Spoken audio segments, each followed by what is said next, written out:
फतेहपुर सीकरी का शाही दरबार अपनी भव्यता और विद्वत्ता के लिए पूरे हिंदुस्तान में विख्यात था। संगमरमर के चमकते फर्श पर फारसी कालीनों की परत बिछी थी, जिन पर साम्राज्य के सबसे प्रबुद्ध और प्रभावशाली व्यक्तित्व अपनी अपनी निर्धारित आसनों पर विराजमान थे। दीवारों पर जटिल नक्काशी, रंगीन मीनाकारी और सोने का काम दरबार की समृद्धि की कहानी कह रहा था। ऊंची मेहराबों से छनकर आती सुबह की सुनहरी धूप दरबारियों के रेशमी वस्त्रों, उनकी रत्नजड़ित पगड़ियों और शाही अलंकरणों पर पड़कर एक अद्भुत आभा उत्पन्न कर रही थी। इत्र की भीनी भीनी खुशबू पूरे कक्ष में फैली थी, जो अक्सर गंभीर चर्चाओं के माहौल को थोड़ा हल्का करती थी। सम्राट अकबर अपनी शाही गद्दी पर विराजमान थे। उनकी मुख मुद्रा पर सदा की भांति एक गहरा चिंतन और अदम्य जिज्ञासा का भाव था। वे केवल एक शासक ही नहीं थे, बल्कि एक दार्शनिक, एक विचारक भी थे, जिनकी आत्मा ज्ञान और सत्य की खोज में अनवरत भटकती रहती थी। उनके एक ओर राजगुरु, कवि फैजी और इतिहासकार अबुल फजल जैसे विद्वान थे, तो दूसरी ओर सेनापति मानसिंह, तोडरमल और खाने खाना जैसे रणबांकुरे और कुशल प्रशासक। और इनके बीच में थोड़ी दूरी पर अपने चिरपरिचित शांत और रहस्यमय हाव भाव के साथ बैठे थे बीरबल, जिनकी बुद्धिमत्ता की कोई सीमा नहीं थी। वह दिन भी एक सामान्य दिन की तरह ही शुरू हुआ था। दरबार में राज्य के असंतोष पर चर्चा हुई। भूराजस्व नीति, नई व्यापारिक राहें, पड़ोसी राज्यों से संबंध और कुछ सैन्य रणनीतियों पर गंभीर विचार विमर्श हुआ। अकबर ने सबकी बातें ध्यान से सुनी, कुछ निर्देश दिए, कुछ पर अपनी सहमति जताई और कुछ पर अपने सुझाव दिए। जब सारे महत्वपूर्ण राजकीय कार्य निपट गए और दरबार में एक हल्की सी राहत की सांस महसूस की जाने लगी, तब अचानक अकबर ने एक गहरी सांस ली और अपनी आंखें, जो अब तक दस्तावेजों और दरबारियों पर केंद्रित थीं, ऊपर उठाईं और पूरे दरबार पर एक बार फिर से अपनी पैनी दृष्टि दौड़ाई। उनकी आंखों में एक अजीब सी चमक थी, एक ऐसी चमक जो किसी नई, अप्रत्याशित जिज्ञासा का संकेत देती थी। दरबार में एक क्षण के लिए पूर्ण नीरवता छा गई। सभी दरबारी सम्राट के अगले शब्द का इंतजार कर रहे थे। उन्हें लगा कि शायद कोई नया शाही फरमान आने वाला है, या कोई पेचीदा कानूनी मुद्दा उठाया जाएगा, या फिर किसी नए अभियान की घोषणा होगी। लेकिन अकबर के होठों से जो शब्द निकले, वे किसी भी दरबारी की कल्पना से परे थे। अकबर ने अपनी गंभीर लेकिन शांत वाणी में कहा, मेरे प्रिय दरबारियों, आप सभी इस साम्राज्य के स्तंभ हैं। आप में से हर एक ने जीवन के विभिन्न पहलुओं का अनुभव किया है, युद्ध के मैदान की धूल से लेकर विद्वानों की पुस्तकों की खुशबू तक, प्रेम के गीत से लेकर हानि के आंसुओं तक। आज मेरे मन में एक ऐसा प्रश्न उठ रहा है जो मुझे चैन नहीं लेने दे रहा है। मैं चाहता हूं कि आप सब अपनी पूरी ईमानदारी और समझ के साथ इस प्रश्न का उत्तर दें। उन्होंने एक क्षण के लिए सांस ली और दरबार में उत्कंठा और बढ़ गई। सभी आंखें उन पर टिकी थीं, जैसे वे एक गहन रहस्य का पर्दाफाश करने वाले हों। बताओ, अकबर ने पूछा। उनकी आवाज पहले से थोड़ी और धीमी और चिंतनशील हो गई। मनुष्य के जीवन का सबसे बड़ा दुख क्या है? वह कौन सा अनुभव है जो आत्मा को सबसे अधिक झकझोर देता है, जो मनुष्य को अंदर से पूरी तरह तोड़ देता है और जिसके सामने संसार की सारी खुशियां फीकी पड़ जाती हैं? इस प्रश्न ने पूरे दरबार को स्तब्ध कर दिया। एक पल के लिए ऐसा लगा जैसे समय थम गया हो। हवा में एक अजीब सा सन्नाटा छा गया, इतना घना कि कोई अपनी ही धड़कन सुन सकता था। दरबारियों के चेहरे पर आश्चर्य, भ्रम और थोड़ी सी चिंता के भाव तैरने लगे। यह कोई प्रशासनिक या सैन्य प्रश्न नहीं था, बल्कि एक गहरा दार्शनिक, मानवीय प्रश्न था जो हर किसी को अपने भीतर झांकने पर मजबूर कर रहा था। सबसे पहले कुछ चाटुकार दरबारी, जो अक्सर सम्राट की प्रशंसा में ही अपनी बुद्धिमत्ता का प्रदर्शन करते थे, अपनी जगह से थोड़ा हिलने लगे। एक ने हिम्मत करके कहा, जहां पनाह, मेरे तुच्छ विचार में सबसे बड़ा दुख एक राजा के लिए अपने साम्राज्य को खो देना है।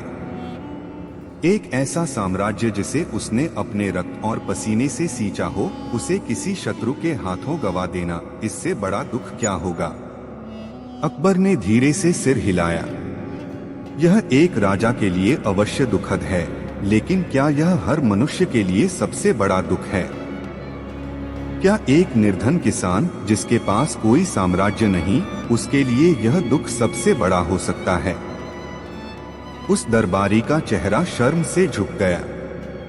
फिर सेनापति मानसिंह अपने मजबूत कदकाठी के साथ थोड़ा आगे बढ़े। जहां पनाह, युद्ध में अपने सबसे वीर सैनिकों को खो देना या युद्ध में स्वयं पराजित होकर अपनी मातृभूमि की रक्षा न कर पाना, वह अपमान और वह क्षति, इससे बड़ी पीड़ा और क्या हो सकती है? अकबर ने उन्हें सम्मान से देखा। वीरता और मातृभूमि के प्रति निष्ठा प्रशंसनीय है मानसिंह। यह दुख भी गहन है, परंतु क्या यह हर मनुष्य के लिए सार्वभौमिक है? क्या एक शांतिप्रिय व्यापारी जिसने कभी तलवार नहीं उठाई, उसके लिए यह सबसे बड़ा दुख हो सकता है? मानसिंह भी चुप हो गए। अब बारी विद्वानों की थी। अबुल फजल, जिनकी कलम ने अकबरनामा को अमर किया था, अपनी सोच में डूबे हुए थे। उन्होंने कहा, जहां पनाह, मेरी समझ में सबसे बड़ा दुख अज्ञानता है। ज्ञान का अभाव, सत्य को न जान पाना, स्वयं को अंधकार में रखना, यह आत्मा को कलुषित करता है और मनुष्य को उसके उच्चतम लक्ष्य तक पहुंचने से रोकता है। ज्ञान का महत्व अपरंपार है, अबुल फजल, अकबर ने कहा, और अज्ञानता अवश्य एक प्रकार का दुख है। परंतु क्या एक साधारण व्यक्ति जो अपने खेतों में काम करता है और अपने परिवार का पालन पोषण करता है, लेकिन शास्त्रों का ज्ञान नहीं रखता, क्या उसके लिए यह सबसे बड़ा दुख है? फैजी ने भी अपनी बात रखी। ईश्वर से विमुख होना, जहां पनाह, अपनी आत्मा के मूल स्रोत से कट जाना, यही सबसे बड़ा दुख है। संसार की सारी इच्छाएं क्षणभंगुर हैं, परलोक की चिंता ही मनुष्य का परम कर्तव्य है। अकबर ने गंभीरता से सुना, लेकिन उनके माथे पर अभी भी वही जिज्ञासा और असंतुष्टि का भाव था। आध्यात्मिक मार्ग पर यह विचार गहरा है, फैजी, परंतु क्या हर मनुष्य अपनी लौकिक यात्रा में इसी दुख को सबसे बड़ा मानता है? एक के बाद एक दरबारी अपनी अपनी समझ और अपने अपने अनुभवों के आधार पर उत्तर देते रहे। कोई गरीबी को सबसे बड़ा दुख बताता, कोई रोग को, कोई अपयश को, कोई अपनों के बिछड़ने को। हर उत्तर में सत्य का एक अंश था, परंतु कोई भी उत्तर ऐसा नहीं था जो अकबर के हृदय में बैठे उस प्रश्न की गहराई को पूरी तरह संतुष्ट कर सके। अकबर चाहते थे एक ऐसा उत्तर जो सार्वभौमिक हो, जो हर मनुष्य की आत्मा को छू सके, चाहे वह सम्राट हो या भिखारी, विद्वान हो या अनपढ़। पूरे समय बीरबल शांत बैठे थे, उनके चेहरे पर कोई भाव नहीं था। वह सबके उत्तर सुन रहे थे, अकबर की प्रतिक्रियाएं देख रहे थे। अकबर ने अंततः अपनी दृष्टि बीरबल पर डाली। बीरबल, मेरे मित्र, तुम कुछ क्यों नहीं कहते? क्या तुम्हारे पास भी कोई उत्तर नहीं है? बीरबल ने धीरे से सिर उठाया।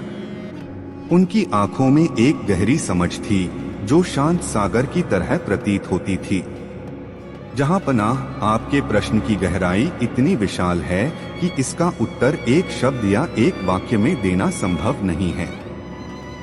यह मेरे लिए भी एक गहन चिंतन का विषय है। मैं आपसे कुछ समय चाहता हूं, ताकि मैं इस प्रश्न पर मनन कर सकूं और शायद इसका वह उत्तर ढूंढ सकूं जो आपकी आत्मा को संतुष्ट कर सके। अकबर ने मुस्कुराकर सिर हिलाया। उन्हें बीरबल से यही उम्मीद थी। ठीक है बीरबल, मैं तुम्हें 3 दिन का समय देता हूं, और यह केवल तुम्हारे लिए ही नहीं, बल्कि आप सभी दरबारियों के लिए है। मैं चाहता हूं कि आप सब इन 3 दिनों में अपने जीवन के अनुभवों, अपने ज्ञान और अपनी अंतरात्मा की गहराइयों में उतरकर इस प्रश्न का सही उत्तर ढूंढें। जिस किसी का उत्तर मुझे संतुष्ट करेगा, उसे मैं यथोचित सम्मान दूंगा, परंतु जिसने इसे हल्के में लिया, उसे मेरी नाराजगी का सामना करना पड़ सकता है। यह सुनकर दरबार में एक बार फिर से हलचल मच गई। 3 दिन और ऐसे प्रश्न का उत्तर ढूंढना जो स्वयं सम्राट को परेशान कर रहा था। दरबारी एक दूसरे की ओर देखने लगे, उनके चेहरे पर चिंता की रेखाएं और गहरी हो गई। दरबार समाप्त हुआ, लेकिन उस दिन किसी के मन को शांति नहीं मिली। सभी दरबारी अपने अपने घरों को लौटे, लेकिन उनके मस्तिष्क में केवल एक ही प्रश्न गूंज रहा था, मनुष्य के जीवन का सबसे बड़ा दुख क्या है। अगले 3 दिन फतेहपुर सीकरी में एक अजीब सा माहौल था। दरबारियों के घरों में गंभीर चर्चाएं होती रहीं। विद्वान अपनी पोथियों को खंगालते रहे, दार्शनिक घंटों मौन चिंतन में बैठे रहे, और यहाँ तक कि सैनिक भी अपने अनुभवों पर गौर कर रहे थे। कुछ दरबारी अपने परिवार के सदस्यों से सलाह लेते, कुछ वृद्धों और संतों से मिलने जाते। हर कोई इस पहेली को सुलझाने की कोशिश कर रहा था। तनाव और दबाव बढ़ता जा रहा था, क्योंकि किसी को भी अकबर की नाराजगी का सामना नहीं करना था। बीरबल ने इन 3 दिनों में कुछ अलग किया। वह राजमहल की दीवारों के भीतर नहीं रहे। उन्होंने अपने शाही वस्त्र त्यागे, एक सामान्य नागरिक का वेश धारण किया और फतेहपुर सीकरी की गलियों, बाजारों और आसपास के गांवों में निकल पड़े। वह लोगों के बीच गए, उनके दुख दर्द को देखा, उनकी बातें सुनी। वह बाजार में एक भिखारी के पास बैठे, जिसने अपनी पूरी जिंदगी भीख मांगते हुए बिता दी थी। बीरबल ने उससे पूछा, तुम्हारे जीवन का सबसे बड़ा दुख क्या है? भिखारी ने एक लंबी सांस ली और कहा, भूख मालिक। वह भूख जो कभी मिटती नहीं, और वह अपमान जो हर दिन झेलना पड़ता है। बीरबल ने नोट किया, यह दुख गहन है। वह एक बीमार बच्चे की मां के पास गए, जो अपने बच्चे को गोद में लेकर एक मंदिर के बाहर बैठी रो रही थी। बच्चे की सांसें तेज चल रही थीं और वह पूरी तरह से कमजोर दिख रहा था। बीरबल ने मां से पूछा, माता, आपके जीवन का सबसे बड़ा दुख क्या है? मां ने आंसुओं से भरी आंखों से बच्चे को देखा और बोली, अपने कलेजे के टुकड़े को तड़पते देखना, और यह जानते हुए भी कि मेरे पास उसे बचाने की कोई शक्ति नहीं है। यह विवशता, यह असहायता, यह मेरे प्राण ले रही है। बीरबल ने एक गहरी सांस ली। यह दुख उससे कहीं अधिक गहरा था, जो भूख या अपमान से जुड़ा था। वह एक बूढ़े किसान से मिले, जिसके खेत लगातार 3 सालों से सूखे के कारण बर्बाद हो गए थे। उसके पास अब कुछ भी नहीं बचा था, न अनाज, न पशु, न जमीन। बीरबल ने उससे पूछा, आपके जीवन का सबसे बड़ा दुख क्या है? किसान ने अपनी खाली आंखों से आसमान की ओर देखा और कहा, जब मेहनत का कोई फल न मिले, जब उम्मीदें पूरी तरह टूट जाए, और जब भविष्य में कोई रोशनी दिखाई न दे। यह निराशा, यह हताशा ही सबसे बड़ा दुख है। बीरबल आगे बढ़े और उन्होंने एक ऐसे युवक से बात की, जिसे झूठे आरोप में जेल हो गई थी। वह अपने गांव से दूर एक अंधेरी कोठरी में बंद था, और उसे पता नहीं था कि उसे कब मुक्ति मिलेगी। युवक ने अपने आंसुओं को पोंछते हुए कहा, सबसे बड़ा दुख है जब न्याय न मिले, जब बेगुनाही के बावजूद दंड मिले, और जब व्यक्ति को यह लगे कि उसका जीवन उससे छीन लिया गया है और वह इसे वापस पाने के लिए कुछ नहीं कर सकता। बीरबल ने हर उस व्यक्ति के दुख को देखा, परखा और महसूस किया। उन्होंने पाया कि हर व्यक्ति का दुख उसकी अपनी परिस्थितियों के अनुसार भिन्न था, लेकिन उन सभी दुखों में एक समान धागा पिरोया हुआ था। वह था हानि और विवशता का एहसास।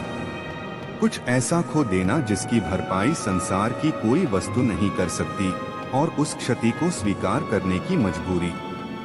तीसरे दिन की सुबह शाही दरबार फिर से सज गया। इस बार दरबार में पहले से कहीं अधिक तनाव और उत्सुकता थी। हर दरबारी ने अपने अपने उत्तर तैयार कर रखे थे और वे बेचैनी से अपनी बारी का इंतजार कर रहे थे। अकबर अपनी गद्दी पर विराजमान थे। उनके चेहरे पर वही शांत लेकिन खोजी भाव था। एक एक करके दरबारियों ने अपने उत्तर प्रस्तुत किए। कुछ ने गरीबी और अभाव को सबसे बड़ा दुख बताया, कुछ ने रोग और वृद्धावस्था की पीड़ा को, कुछ ने अपनों से बिछड़ने के दर्द को और कुछ ने अपने सपनों के टूट जाने की व्यथा को। हर उत्तर में संवेदनशीलता थी, लेकिन अकबर अभी भी संतुष्ट नहीं दिख रहे थे। उनकी आंखें अभी भी बीरबल को खोज रही थीं। अंततः अकबर ने बीरबल की ओर देखा। बीरबल, मेरे दोस्त, तुमने 3 दिन का समय मांगा था। क्या तुम्हें उस प्रश्न का उत्तर मिल गया है जो मेरे मन को अशांत कर रहा है? बीरबल अपनी जगह से उठे। उन्होंने एक गहरा प्रणाम किया और फिर अपनी शांत लेकिन दृढ़ वाणी में बोलना शुरू किया। जहां पनाह, आपने जो प्रश्न पूछा है वह केवल शब्दों का खेल नहीं बल्कि मानव अस्तित्व की गहराई को छूता है। मैंने इन 3 दिनों में अनेक लोगों से बात की, उनके दुखों को समझने का प्रयास किया। मैंने भिखारी की भूख देखी, बीमार बच्चे की मां की विवशता देखी, किसान की हताशा देखी और बंदी की न्यायहीनता भी देखी। दरबार में पूर्ण सन्नाटा था। सभी की आंखें और कान बीरबल पर टिके थे। महाराज, बीरबल ने अपनी आवाज में थोड़ी और गंभीरता लाते हुए कहा, मैंने यह पाया कि हर मनुष्य का दुख उसकी परिस्थितियों के अनुसार अलग अलग होता है। किसी के लिए भूख सबसे बड़ा दुख है तो किसी के लिए अपनों का बिछड़ना। परंतु इन सभी दुखों की जड़ में एक ही भावना छिपी है जो मनुष्य की आत्मा को सबसे अधिक तोड़ती है। बीरबल ने एक क्षण के लिए रुककर दरबारियों पर दृष्टि डाली। वह भावना है अपरिवर्तनीय क्षति और उसके समक्ष पूर्ण विवशता का एहसास। जहां पनाह, सबसे बड़ा दुख वह है जब मनुष्य यह जान लेता है कि उसने कुछ ऐसा खो दिया है जो कभी वापस नहीं आ सकता और उस क्षति की पूर्ति संसार की कोई शक्ति नहीं कर सकती। यह विवशता, यह रिक्तता, यह शाश्वत अभाव, यही सबसे बड़ा दुख है।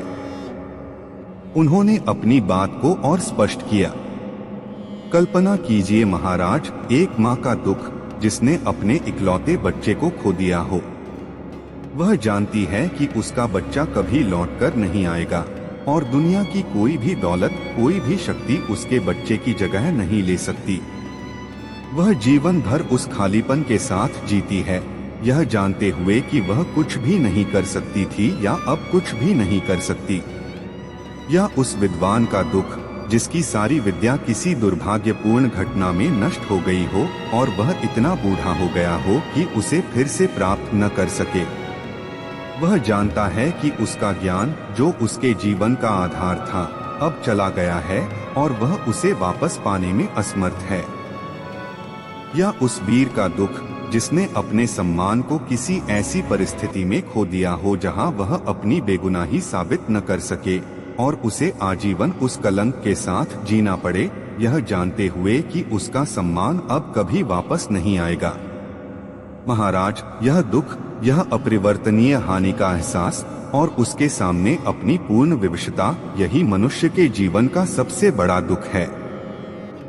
यह आशा को मार देता है, यह आत्मा को अंदर से खोखला कर देता है और यह मनुष्य को एक ऐसे खालीपन में धकेल देता है जिसकी भरपाई कभी नहीं हो पाती। बीरबल की वाणी शांत थी, लेकिन उनके शब्दों में एक ऐसी शक्ति थी जिसने पूरे दरबार को हिला दिया। उनके शब्दों ने हर दरबारी को अपने भीतर झांकने पर मजबूर कर दिया। कई दरबारियों की आंखों में नमी आ गई, क्योंकि उन्होंने अपने जीवन की ऐसी ही किसी अपरिवर्तनीय हानि को याद किया था। अकबर अपनी गद्दी पर स्थिर बैठे थे, लेकिन उनके चेहरे पर एक गहरा, संतोषजनक भाव आ गया था। उन्होंने अपनी आंखें बंद की, मानो वे बीरबल के शब्दों को अपनी आत्मा में उतरने दे रहे हों। कुछ देर तक पूर्ण नीरवता रही, केवल इत्र की खुशबू और दूर कहीं से आती पक्षियों की चहचहाहट सुनाई दे रही थी। अंततः अकबर ने अपनी आंखें खोली। उनकी आंखों में अब वह उत्सुकता नहीं थी, बल्कि एक गहरी समझ और शांति थी। उन्होंने बीरबल की ओर देखा, उनके चेहरे पर एक गंभीर मुस्कान थी। बीरबल, अकबर ने कहा, उनकी आवाज में कृतज्ञता का भाव था, मेरे दोस्त, तुमने मेरे मन के गहनतम प्रश्न का उत्तर दिया है। तुमने केवल शब्दों से नहीं, बल्कि अनुभव और गहन चिंतन से इस सत्य को उजागर किया है। यह उत्तर केवल मेरे दरबार के लिए नहीं, बल्कि पूरी मानवता के लिए एक सीख है। उन्होंने आगे कहा, तुमने हमें सिखाया है कि दुख केवल बाहरी अभाव या शारीरिक पीड़ा नहीं है, बल्कि आत्मा की उस चोट का नाम है जो अपरिवर्तनीय हानि और विवशता के एहसास से उत्पन्न होती है। तुमने हमें याद दिलाया है कि हमें दूसरों के दुख को केवल उनकी परिस्थितियों से नहीं, बल्कि उनकी आत्मा की गहराई से समझने का प्रयास करना चाहिए। अकबर ने एक गहरी सांस ली और पूरे दरबार पर अपनी दृष्टि दौड़ाई। आज बीरबल ने हमें एक ऐसा पाठ सिखाया है जो किसी भी राज्यकाज या सैन्य रणनीति से कहीं अधिक महत्वपूर्ण है। यह पाठ है मानवीय संवेदना और सहानुभूति का। हमें कभी यह नहीं भूलना चाहिए कि हमारी प्रजा का हर व्यक्ति, चाहे वह कितना भी छोटा क्यों न हो, अपने भीतर ऐसे ही गहरे दुखों को समेटे हो सकता है। पूरे दरबार में तालियों की गड़गड़ाहट गूंज उठी।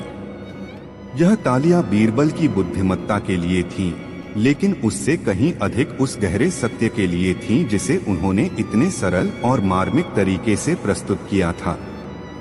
बीरबल ने केवल एक प्रश्न का उत्तर नहीं दिया था, बल्कि उन्होंने अकबर के दरबार को एक नई मानवीय समझ से भर दिया था। एक ऐसी समझ जो केवल मस्तिष्क तक नहीं, बल्कि सीधे हृदय तक पहुंचती थी। वह अजीब सवाल जिसने दरबार को हिला दिया था, अंततः सभी को एक गहरे मानवीय सत्य से परिचित करा गया था। फतेहपुर सीकरी का शाही दरबार अपनी भव्यता और विद्वत्ता के लिए पूरे हिंदुस्तान में विख्यात था। संगमरमर के चमकते फर्श पर फारसी कालीनों की परत बिछी थी, जिन पर साम्राज्य के सबसे प्रबुद्ध और प्रभावशाली व्यक्तित्व अपनी अपनी निर्धारित आसनों पर विराजमान थे। दीवारों पर जटिल नक्काशी, रंगीन मीनाकारी और सोने का काम दरबार की समृद्धि की कहानी कह रहा था। ऊंची मेहराबों से छनकर आती सुबह की सुनहरी धूप दरबारियों के रेशमी वस्त्रों, उनकी रत्नजड़ित पगड़ियों और शाही अलंकरणों पर पड़कर एक अद्भुत आभा उत्पन्न कर रही थी। इत्र की भीनी भीनी खुशबू पूरे कक्ष में फैली थी, जो अक्सर गंभीर चर्चाओं के माहौल को थोड़ा हल्का करती थी, लेकिन उस दिन हवा में एक असामान्य भारीपन और तनाव स्पष्ट महसूस किया जा सकता था। सम्राट अकबर अपनी भव्य गद्दी पर विराजमान थे। उनका चेहरा, जो सामान्यतः चिंतनशील और जिज्ञासु रहता था, आज कुछ कठोर और गंभीर लग रहा था। उनकी भौहों के बीच एक हल्की सी सिकुड़न थी, जो उनके मन की अशांति का संकेत दे रही थी। उनके एक ओर राजगुरु फैजी और इतिहासकार अबुल फजल जैसे विद्वान थे, तो दूसरी ओर सेनापति मानसिंह और टोडरमल जैसे रणबांकुरे और कुशल प्रशासक।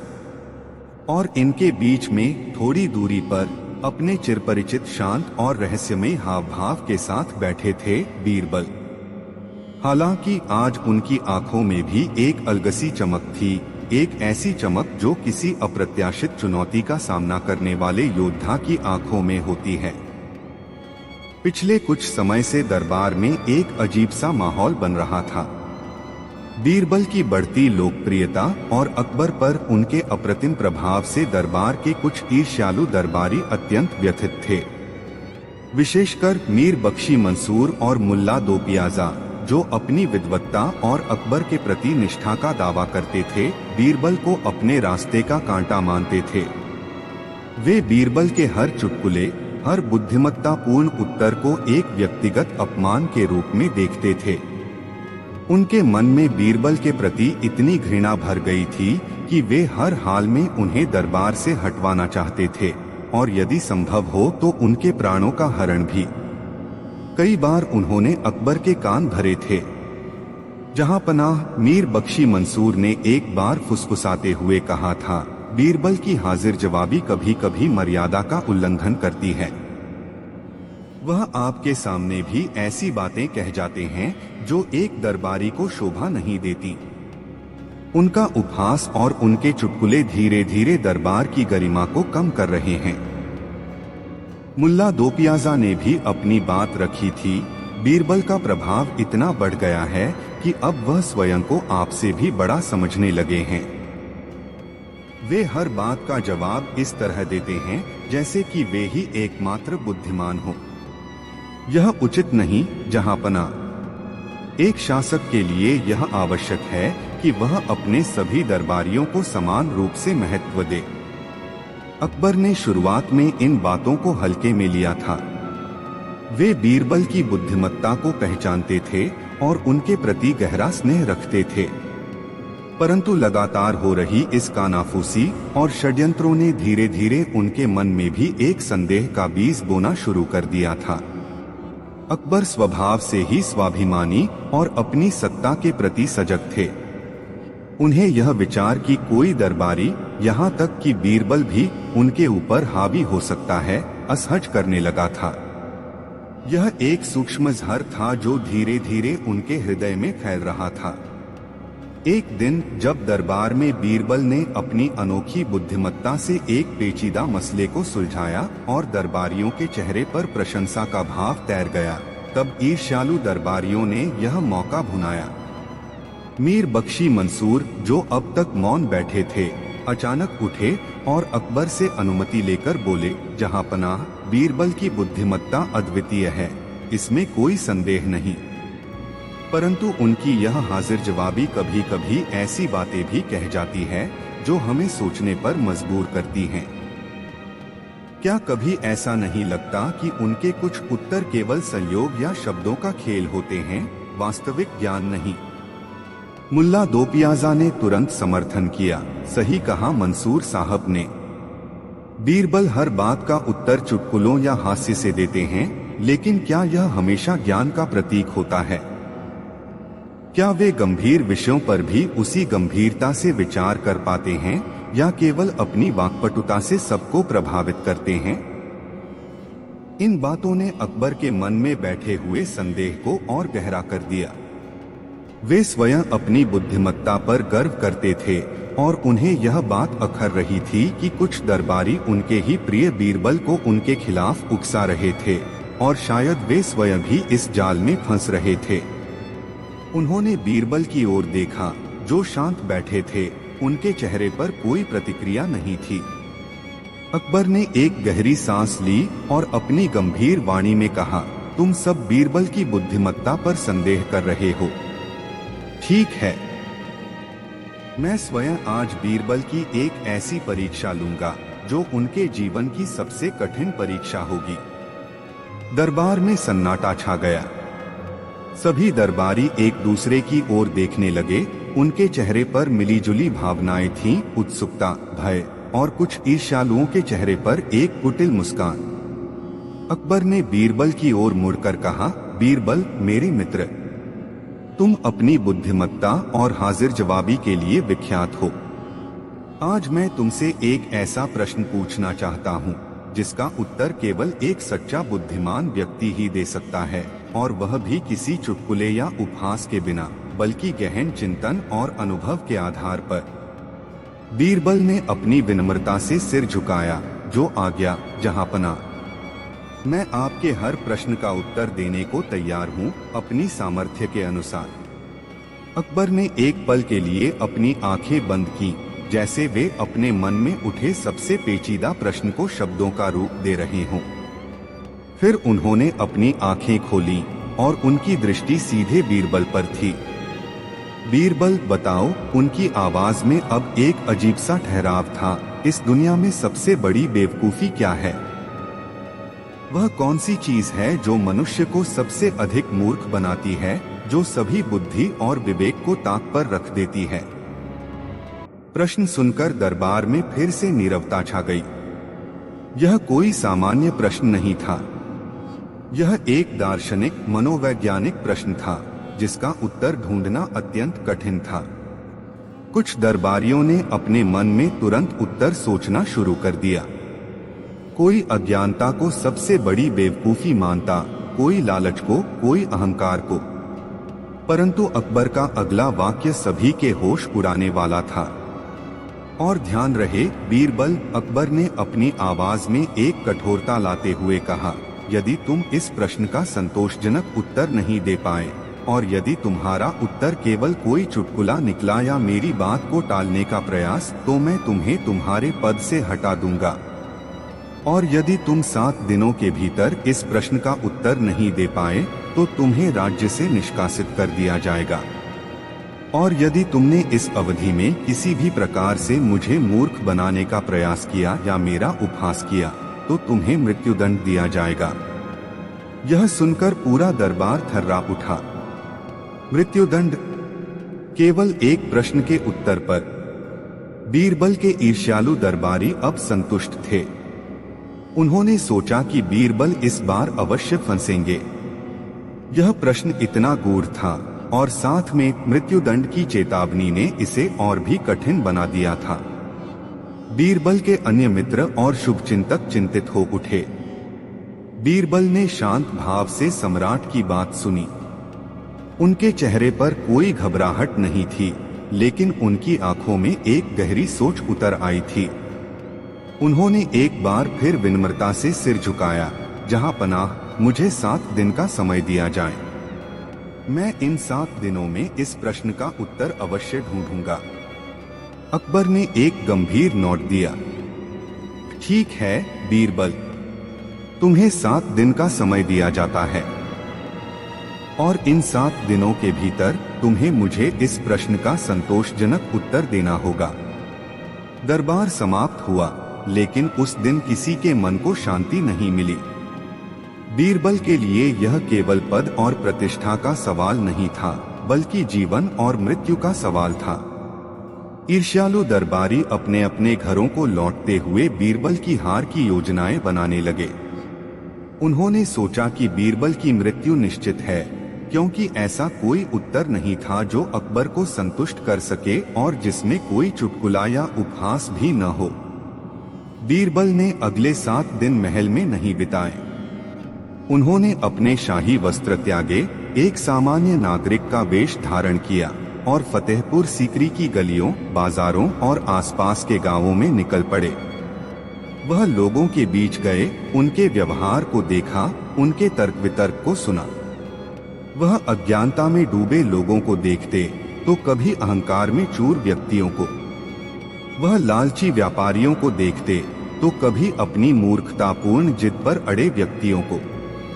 वह एक एक करके हर उस मानवीय व्यवहार का अवलोकन कर रहे थे जिसे बेवकूफी कहा जा सकता था। उन्होंने देखा कि एक व्यापारी ने अपनी सारी जमा पूंजी एक ऐसी योजना में लगा दी जिसके सफल होने की दूर दूर तक कोई संभावना नहीं थी, केवल इसलिए क्योंकि एक ज्योतिष ने उसे शुभ बताया था। बीरबल ने सोचा, क्या यह बेवकूफी है? भविष्य पर अंधविश्वास। उन्होंने एक ऐसे व्यक्ति को देखा जो लगातार एक ही गलती दोहरा रहा था, हर बार उसी परिणाम की उम्मीद कर रहा था और हर बार विफल हो रहा था। बीरबल ने सोचा, क्या यह बेवकूफी है? अनुभवों से न सीखना। उन्होंने एक ऐसे व्यक्ति को देखा जो अपने छोटे से अहम के लिए अपने प्रियजनों से झगड़ रहा था और उन्हें खोने के लिए तैयार था। बीरबल ने सोचा, क्या यह बेवकूफी है? संबंधों पर अहंकार को प्राथमिकता देना। बीरबल घूमते रहे, लोगों से बात करते रहे। हर जगह उन्हें बेवकूफी के अनेक रूप दिखाई दे रहे थे। परंतु अकबर का प्रश्न था, सबसे बड़ी बेवकूफी क्या है? उन्हें एक ऐसा उत्तर चाहिए था जो सार्वभौमिक हो, जो हर प्रकार की मूर्खता की जड़ हो। वह जानते थे कि कोई भी सीधा साधा जवाब अकबर को संतुष्ट नहीं करेगा। उन्हें एक ऐसा उत्तर चाहिए था जिसमें गहरा अर्थ छिपा हो और जो अकबर को स्वयं अपनी गलती का एहसास करा सके, बिना उन्हें सीधे अपमानित किए। सातवें दिन की सुबह बीरबल अभी भी अपने उत्तर की तलाश में भटक रहे थे। उनके पास अनेक उदाहरण थे, लेकिन सबसे बड़ी बेवकूफी क्या है, इस पर वह अभी तक कोई सटीक निष्कर्ष नहीं निकाल पाए थे। वे एक सुनसान सड़क से गुजर रहे थे जब उनकी नजर एक अजीब दृश्य पर पड़ी। एक व्यक्ति जो देखने में एक साधारण किसान जैसा लग रहा था, एक छोटे से तालाब के किनारे बैठा था। उसके हाथ में एक थाली थी और वह उस थाली में तालाब का पानी भरकर उसे अपनी पगड़ी से छान रहा था। फिर वह उस पानी को जमीन पर फेंक देता और यह प्रक्रिया बार बार दोहरा रहा था। उसकी आंखें पानी में कुछ खोज रही थीं और उसका चेहरा अत्यंत गंभीर था, मानो वह कोई बहुत महत्वपूर्ण कार्य कर रहा हो। बीरबल ने सोचा, यह तो अजीब है। वे उसके पास गए और उससे पूछा, भाई तुम यह क्या कर रहे हो? इस थाली में पानी भरकर और फिर उसे छानकर क्या हासिल करना चाहते हो? किसान ने एक गहरी सांस ली और अपनी आंखें, जो अब तक पानी में गड़ी थीं, ऊपर उठाईं। उसकी आंखों में एक अजीब सी दृढ़ता और थोड़ी सी पागलपन की चमक थी। मैं मोती खोज रहा हूँ, मालिक, उसने कहा। मैंने सुना है कि इस तालाब में कुछ कीमती मोती छिपे हुए हैं। मैं इस पानी को छानकर उन मोतियों को बाहर निकालना चाहता हूँ। बीरबल ने चारों ओर देखा। वह एक साधारण सा तालाब था जिसका पानी कीचड़ से भरा था।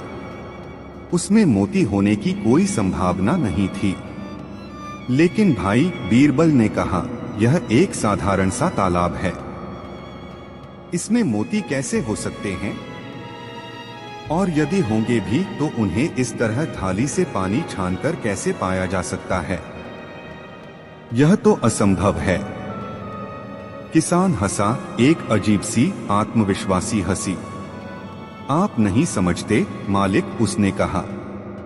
यह मेरी लगन है। मुझे विश्वास है कि एक दिन मैं अवश्य मोती खोज लूंगा। लोग मुझे मूर्ख कहते हैं, हंसते हैं, लेकिन मुझे अपनी मेहनत पर भरोसा है। मैं तब तक नहीं रुकूंगा जब तक मुझे मोती नहीं मिल जाते, भले ही इसमें मेरी पूरी जिंदगी क्यों न लग जाए।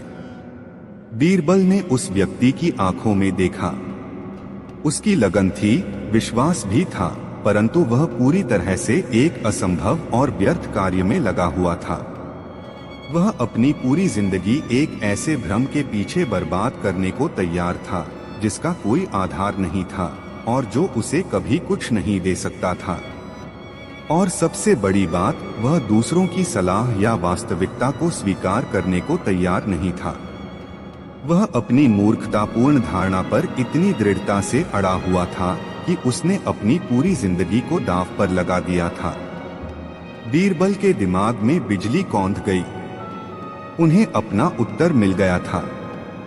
यह केवल अंधविश्वास नहीं था, न केवल अज्ञानता, न केवल अहंकार। यह एक ऐसी बेवकूफी थी जो इन सभी तत्वों का मिश्रण थी, एक ऐसी निरर्थक दृढ़ता, एक ऐसा व्यर्थ का हठ जहां व्यक्ति अपनी मूर्खता को ही अपनी बुद्धिमत्ता मान बैठता है और उसे बदलने को तैयार नहीं होता, चाहे उसके परिणाम कितने भी विनाशकारी क्यों न हो। सातवें दिन शाम को दरबार लगा। इस बार तनाव और उत्सुकता चरम पर थी। सभी दरबारियों की आंखें बीरबल पर टिकी थीं। अकबर अपनी गद्दी पर विराजमान थे, उनके चेहरे पर वही कठोर भाव था। ईर्ष्यालु दरबारी अपनी विजय के लिए आश्वस्त थे। अकबर ने अपनी गंभीर वाणी में कहा, बीरबल, तुम्हारे 7 दिन पूरे हो चुके हैं। क्या तुम उस प्रश्न का उत्तर लाए हो जिसका मैंने तुमसे जवाब मांगा था? बताओ, इस दुनिया की सबसे बड़ी बेवकूफी क्या है? बीरबल अपनी जगह से उठे। उन्होंने एक गहरा प्रणाम किया और फिर अपनी शांत लेकिन दृढ़ वाणी में बोलना शुरू किया। जहां पनाह, मैंने इन 7 दिनों में हर जगह बेवकूफी के अनेक रूप देखे। मैंने अज्ञानता देखी, मैंने अहंकार देखा, मैंने लालच देखा, मैंने व्यर्थ की जिद भी देखी। परंतु महाराज, इनमें से कोई भी सबसे बड़ी बेवकूफी नहीं है। दरबार में सन्नाटा था। अकबर ने अपनी भौहें चढ़ाई। ईर्ष्यालु दरबारियों के चेहरे पर एक कुटिल मुस्कान उभर आई। उन्हें लगा कि बीरबल फंस गए हैं। तो फिर क्या है बीरबल? अकबर ने पूछा। उनकी आवाज में थोड़ी अधीरता थी। समय समाप्त हो रहा है। बीरबल ने अपनी बात जारी रखी। जहां पनाह, मैंने आज सुबह एक ऐसे व्यक्ति को देखा जो एक छोटे से तालाब के किनारे बैठा था।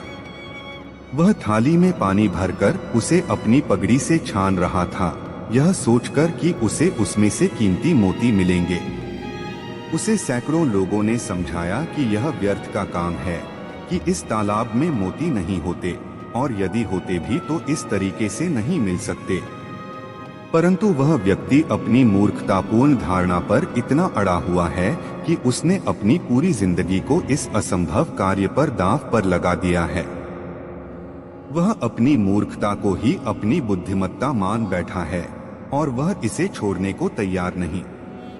बीरबल ने अकबर की ओर देखा और फिर पूरी गंभीरता से कहा, महाराज, मेरी समझ में इस दुनिया की सबसे बड़ी बेवकूफी है एक ऐसी असंभव और व्यर्थ की जिद पर अड़े रहना, जिसका कोई आधार न हो, जिसमें कोई समझ न हो और जिसमें व्यक्ति अपनी पूरी जिंदगी को बिना किसी फल के बर्बाद करने पर तुला हो और दूसरों की किसी भी सलाह को मानने से इनकार कर दे। दरबार में कुछ देर के लिए हल्की सी खुसर-पुसर हुई। कुछ दरबारियों ने सिर हिलाया, कुछ को यह उत्तर सटीक लगा, लेकिन ईर्ष्यालु दरबारी अभी भी अपनी जीत के लिए आश्वस्त थे। उन्हें पता था कि अकबर को अभी भी चुटकुले वाली बात याद थी। अकबर ने बीरबल की बात ध्यान से सुनी। उनके चेहरे पर अभी भी वह संतुष्टि नहीं थी जो वे खोज रहे थे। उन्होंने कहा, यह एक अच्छा उत्तर है बीरबल।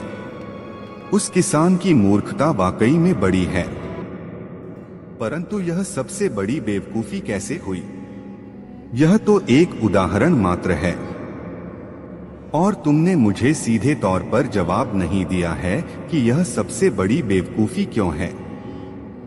और फिर यह भी तो एक तरह का किस्सा ही है, एक चुटकुला नहीं तो और क्या है। बीरबल ने एक क्षण के लिए सम्राट की आंखों में देखा। उन्हें पता था कि अब समय आ गया था।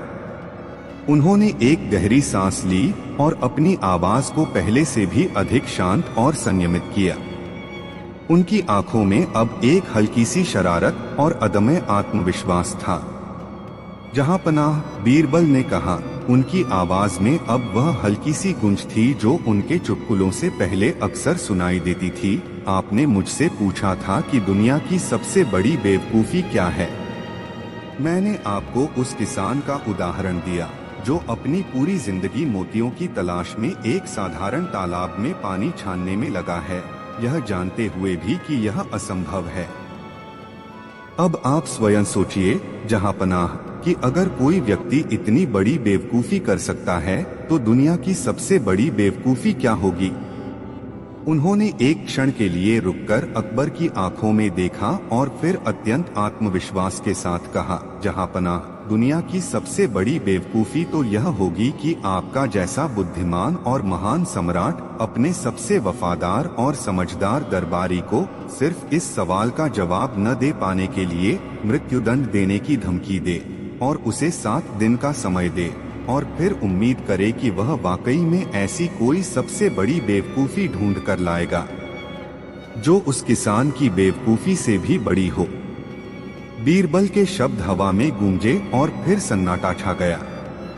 पूरे दरबार में एक पल के लिए ऐसी नीरवता छा गई कि अगर एक पत्ता भी गिरता तो उसकी आवाज सुनाई देती।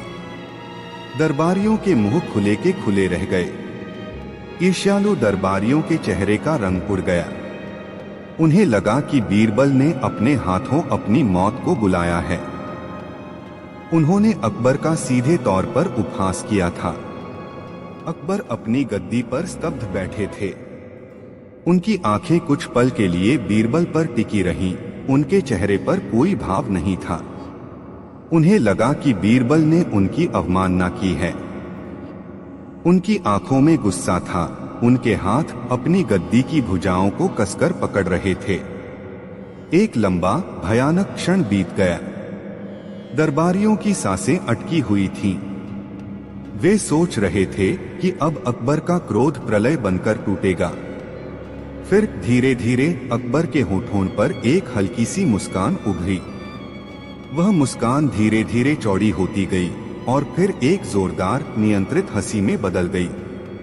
पहले धीमी, फिर और तेज, और अंततः अकबर हंसते हंसते अपनी गद्दी पर लुढ़क से गए।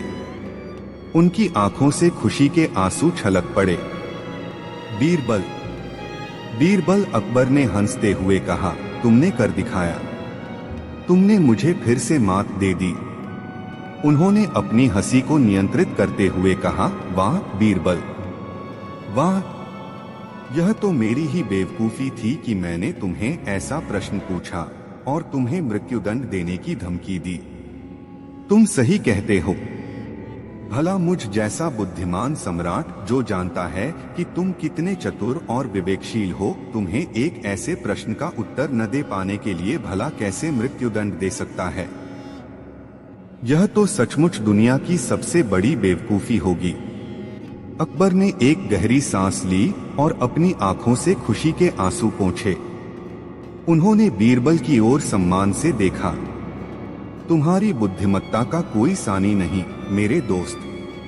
तुमने न केवल अपनी जान बचाई, बल्कि मुझे एक महत्वपूर्ण सबक भी सिखाया। तुमने मुझे याद दिलाया कि अहंकार और क्रोध में आकर इंसान स्वयं कितनी बड़ी बेवकूफी कर सकता है। पूरे दरबार में तालियों की गड़गड़ाहट गूंज उठी। यह तालियां बीरबल की बुद्धिमत्ता के लिए थीं, उनकी बहादुरी के लिए थीं और उस गहरे सत्य के लिए थीं जिसे उन्होंने इतनी चतुराई से प्रस्तुत किया था। मीर बख्शी मंसूर और मुल्ला दो पियाजा, जो अब तक अपने चेहरे पर विजय की उम्मीद लिए बैठे थे, शर्म से पानी पानी हो गए। उनके चेहरे लटक गए और वे अकबर की आंखों में आंखें नहीं डाल पा रहे थे। अकबर ने बीरबल को अपने पास बुलाया और उन्हें गले लगा लिया। आज से बीरबल, तुम मेरे सबसे प्रिय मित्र और सलाहकार रहोगे और यह बात कोई नहीं बदल सकता। बीरबल ने विनम्रता से अकबर का धन्यवाद किया। उन्होंने अपनी जान सिर्फ एक चुटकुले से बचाई थी, लेकिन वह चुटकुला केवल शब्दों का खेल नहीं था। वह गहन अवलोकन, तीव्र बुद्धि और अपनी जान को दांव पर लगाने का साहस था, जिसने अकबर के अहंकार को तोड़ा और उन्हें अपनी ही गलती का एहसास कराया। उस दिन के बाद बीरबल का सम्मान और भी बढ़ गया और अकबर ने फिर कभी उनकी बुद्धिमत्ता पर संदेह नहीं किया। फतेहपुर सीकरी का शाही दरबार अपनी भव्यता और विद्वत्ता के लिए पूरे हिंदुस्तान में विख्यात था।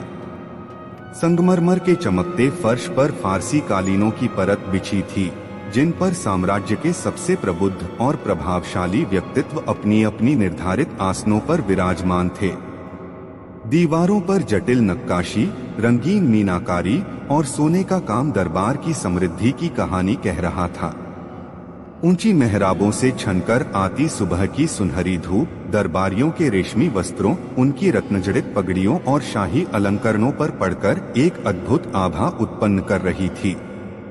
इत्र की भीनी भीनी खुशबू पूरे कक्ष में फैली थी, जो अक्सर गंभीर चर्चाओं के माहौल को थोड़ा हल्का करती थी। सम्राट अकबर अपनी शाही गद्दी पर विराजमान थे। उनका चेहरा, जो सामान्यतः चिंतनशील और जिज्ञासु रहता था, आज भी उसी भाव से भरा था। वे केवल एक शासक ही नहीं थे, बल्कि एक दार्शनिक, एक विचारक भी थे, जिनकी आत्मा ज्ञान और सत्य की खोज में अनवरत भटकती रहती थी। उनके एक ओर राजगुरु, कवि फैजी और इतिहासकार अबुल फजल जैसे विद्वान थे, तो दूसरी ओर सेनापति मानसिंह, टोडरमल और खाने खाना जैसे रणबांकुरे और कुशल प्रशासक। और इनके बीच में थोड़ी दूरी पर अपने चिरपरिचित शांत और रहस्यमयी हाव भाव के साथ बैठे थे बीरबल, जिनकी बुद्धिमत्ता की कोई सीमा नहीं थी। वह दिन भी एक सामान्य दिन की तरह ही शुरू हुआ था। दरबार में राज्य के असंतोष पर चर्चा हुई। भूराजस्व नीति, नई व्यापारिक राहें, पड़ोसी राज्यों से संबंध और कुछ सैन्य रणनीतियों पर गंभीर विचार विमर्श हुआ। अकबर ने सबकी बातें ध्यान से सुनी, कुछ निर्देश दिए, कुछ पर अपनी सहमति जताई और कुछ पर अपने सुझाव दिए। जब सारे महत्वपूर्ण राजकीय कार्य निपट गए और दरबार में एक हल्की सी राहत की सांस महसूस की जाने लगी, तब अचानक अकबर ने एक गहरी सांस ली और अपनी आंखें, जो अब तक दस्तावेजों और दरबारियों पर केंद्रित थीं, ऊपर उठाईं और पूरे दरबार पर एक बार फिर से अपनी पैनी दृष्टि दौड़ाई। उनकी आंखों में एक अजीब सी चमक थी, एक ऐसी चमक जो किसी नई अप्रत्याशित जिज्ञासा का संकेत देती थी। दरबार में एक क्षण के लिए पूर्ण नीरवता छा गई। सभी दरबारी सम्राट के अगले शब्द का इंतजार कर रहे थे। उन्हें लगा कि शायद कोई नया शाही फरमान आने वाला है, या कोई पेचीदा कानूनी मुद्दा उठाया जाएगा, या फिर किसी नए अभियान की घोषणा होगी। लेकिन अकबर के होठों से जो शब्द निकले वे किसी भी दरबारी की कल्पना से परे थे। अकबर ने अपनी गंभीर लेकिन शांत वाणी में कहा, मेरे प्रिय दरबारियों, आप सभी इस साम्राज्य के स्तंभ हैं। आप में से हर एक ने जीवन के विभिन्न पहलुओं का अनुभव किया है, युद्ध के मैदान की धूल से लेकर विद्वानों की पुस्तकों की खुशबू तक, प्रेम के गीत से लेकर हानि के आंसुओं तक। आज मेरे मन में एक ऐसा प्रश्न उठ रहा है जो मुझे चैन नहीं लेने दे रहा है। मैं चाहता हूं कि आप सब अपनी पूरी ईमानदारी और समझ के साथ इस प्रश्न का उत्तर दें। उन्होंने एक क्षण के लिए सांस ली और दरबार में उत्कंठा और बढ़ गई। सभी आंखें उन पर टिकी थीं, जैसे वे एक गहन रहस्य का पर्दाफाश करने वाले हों। बताओ, अकबर ने पूछा। उनकी आवाज पहले से थोड़ी और धीमी और चिंतनशील हो गई। आसमान में कितने तारे हैं? क्या कोई मुझे इस प्रश्न का सटीक उत्तर दे सकता है? इस प्रश्न ने पूरे दरबार को स्तब्ध कर दिया। एक पल के लिए ऐसा लगा जैसे समय थम गया हो। हवा में एक अजीब सा सन्नाटा छा गया, इतना घना कि कोई अपनी ही धड़कन सुन सकता था। दरबारियों के चेहरे पर आश्चर्य, भ्रम और थोड़ी सी चिंता के भाव तैरने लगे। यह कोई प्रशासनिक या सैन्य प्रश्न नहीं था, बल्कि एक ऐसा प्रश्न था जिसका उत्तर देना असंभव प्रतीत होता था। सबसे पहले कुछ चाटुकार दरबारी, जो अक्सर सम्राट की प्रशंसा में ही अपनी बुद्धिमत्ता का प्रदर्शन करते थे, अपनी जगह से थोड़ा हिलने लगे। एक ने हिम्मत करके कहा, जहांपनाह, मेरे तुच्छ विचार में आसमान में इतने तारे हैं जितने इस धरती पर रेत के कण हैं। उन्हें गिनना असंभव है। अकबर ने धीरे से सिर हिलाया। यह एक अनुमान है दरबारी। मैं सटीक संख्या जानना चाहता हूं। क्या तुम रेत के कणों को गिन सकते हो? उस दरबारी का चेहरा शर्म से झुक गया। फिर एक अन्य दरबारी ने कहा, जहांपनाह, आसमान में इतने तारे हैं जितने इस धरती पर घास के तिनके हैं। उन्हें गिनना भी असंभव है। अकबर ने फिर वही जवाब दिया, यह भी एक अनुमान है। क्या तुम घास के तिनकों को गिन सकते हो? एक के बाद एक दरबारी अपनी अपनी समझ और अपने अपने अनुभवों के आधार पर उत्तर देते रहे। कोई कहता कि तारे अनगिनत हैं, कोई कहता कि वे इतने हैं कि उन्हें गिनना मनुष्य की शक्ति से बाहर है। कुछ ने धार्मिक ग्रंथों का हवाला दिया, जहां तारों को ईश्वर की असीम रचना का प्रतीक बताया गया था। परंतु कोई भी उत्तर ऐसा नहीं था जो अकबर के हृदय में बैठे उस प्रश्न की गहराई को पूरी तरह संतुष्ट कर सके। अकबर चाहते थे एक ऐसा उत्तर जो न केवल सटीक हो, बल्कि उनकी जिज्ञासा को भी शांत कर सके। पूरे समय बीरबल शांत बैठे थे, उनके चेहरे पर कोई भाव नहीं था। वह सबके उत्तर सुन रहे थे, अकबर की प्रतिक्रियाएं देख रहे थे। अकबर ने अंततः अपनी दृष्टि बीरबल पर डाली। बीरबल, मेरे मित्र, तुम कुछ क्यों नहीं कहते? क्या तुम्हारे पास भी कोई उत्तर नहीं है? बीरबल ने धीरे से सिर उठाया। उनकी आंखों में एक गहरी समझ थी जो शांत सागर की तरह प्रतीत होती थी। जहां पनाह, आपके प्रश्न की गहराई इतनी विशाल है कि इसका उत्तर एक शब्द या एक वाक्य में देना संभव नहीं है। यह मेरे लिए भी एक गहन चिंतन का विषय है। मैं आपसे कुछ समय चाहता हूँ ताकि मैं इस प्रश्न पर मनन कर सकूं और शायद इसका वह उत्तर ढूंढ सकूं जो आपकी आत्मा को संतुष्ट कर सके। अकबर ने मुस्कुराकर सिर हिलाया। उन्हें बीरबल से यही उम्मीद थी। ठीक है बीरबल, मैं तुम्हें 3 दिन का समय देता हूँ, और यह केवल तुम्हारे लिए ही नहीं बल्कि आप सभी दरबारियों के लिए है। मैं चाहता हूं कि आप सब इन 3 दिनों में अपने जीवन के अनुभवों, अपने ज्ञान और अपनी अंतरात्मा की गहराइयों में उतरकर इस प्रश्न का सही उत्तर ढूंढें। जिस किसी का उत्तर मुझे संतुष्ट करेगा उसे मैं यथोचित सम्मान दूंगा, परंतु जिसने इसे हल्के में लिया उसे मेरी नाराजगी का सामना करना पड़ सकता है। यह सुनकर दरबार में एक बार फिर से हलचल मच गई। 3 दिन और ऐसे प्रश्न का उत्तर ढूंढना जो स्वयं सम्राट को परेशान कर रहा था। दरबारी एक दूसरे की ओर देखने लगे। उनके चेहरे पर चिंता की रेखाएं और गहरी हो गईं। दरबार समाप्त हुआ, लेकिन उस दिन किसी के मन को शांति नहीं मिली। सभी दरबारी अपने अपने घरों को लौटे, लेकिन उनके मस्तिष्क में केवल एक ही प्रश्न गूंज रहा था, आसमान में कितने तारे हैं? अगले 3 दिन फतेहपुर सीकरी में एक अजीब सा माहौल था। दरबारियों के घरों में गंभीर चर्चाएं होती रहीं। विद्वान अपनी पोथियों को खंगालते रहे, दार्शनिक घंटों मौन चिंतन में बैठे रहे, और यहाँ तक कि वैज्ञानिक भी अपने उपकरणों से आसमान को निहारते रहे। कुछ दरबारी अपने परिवार के सदस्यों से सलाह लेते, कुछ वृद्धों और संतों से मिलने जाते। हर कोई इस पहेली को सुलझाने की कोशिश कर रहा था। तनाव और दबाव बढ़ता जा रहा था, क्योंकि किसी को भी अकबर की नाराजगी का सामना नहीं करना था। बीरबल ने इन 3 दिनों में कुछ अलग किया। वह राजमहल की दीवारों के भीतर नहीं रहे। उन्होंने अपने शाही वस्त्र त्यागे, एक सामान्य नागरिक का वेश धारण किया और फतेहपुर सीकरी की गलियों, बाजारों और आसपास के गांवों में निकल पड़े। वह लोगों के बीच गए, उनके दुख दर्द को देखा, उनकी बातें सुनी। लेकिन इस बार उनका ध्यान तारों पर नहीं बल्कि लोगों के सोचने के तरीके पर था। बीरबल ने एक चरवाहे से बात की जो रात भर अपनी भेड़ों की रखवाली करता था। तुमने कभी तारे गिने हैं? बीरबल ने पूछा। चरवाहे ने हंसते हुए कहा, मालिक, तारे गिनने बैठूंगा तो भेड़ों को भेड़िया ले जाएगा। वे तो अनगिनत हैं। बीरबल ने एक वृद्ध ज्योतिषी से बात की जो तारों की चाल से भविष्य बताता था। आप तो तारों को जानते हैं, कितने हैं वे? बीरबल ने पूछा। ज्योतिषी ने कहा, उनकी संख्या का ज्ञान केवल ईश्वर को है। हम तो केवल उनके प्रभाव का अध्ययन करते हैं।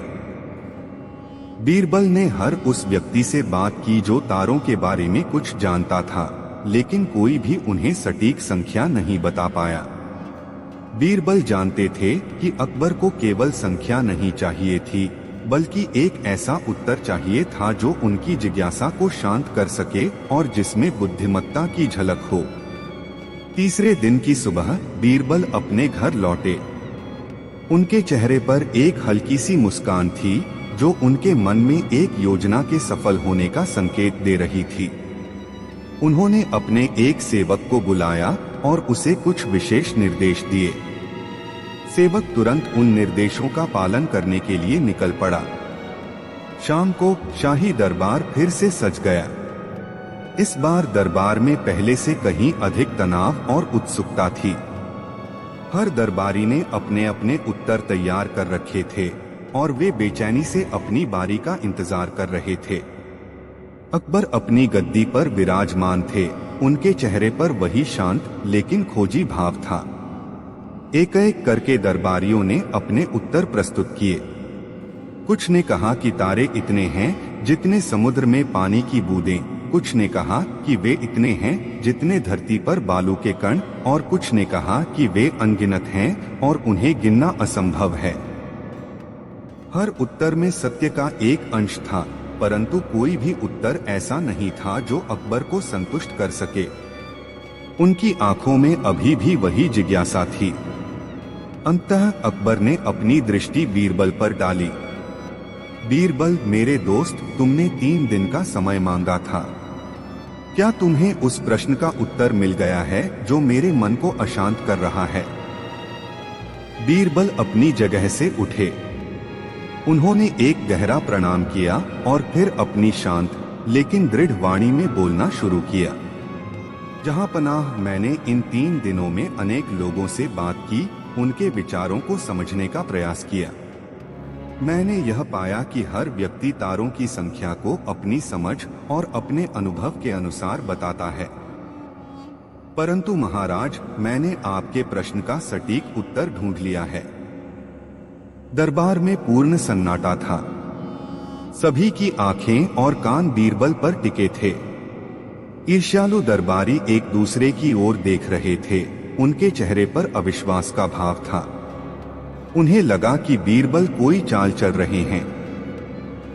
तो बताओ बीरबल, अकबर ने पूछा। उनकी आवाज में थोड़ी अधीरता थी। आसमान में कितने तारे हैं? बीरबल ने एक क्षण के लिए रुककर दरबारियों पर दृष्टि डाली और फिर अकबर की ओर मुड़कर कहा, जहां पनाह, आसमान में ठीक उतने ही तारे हैं जितने इस भेड़ के शरीर पर बाल हैं।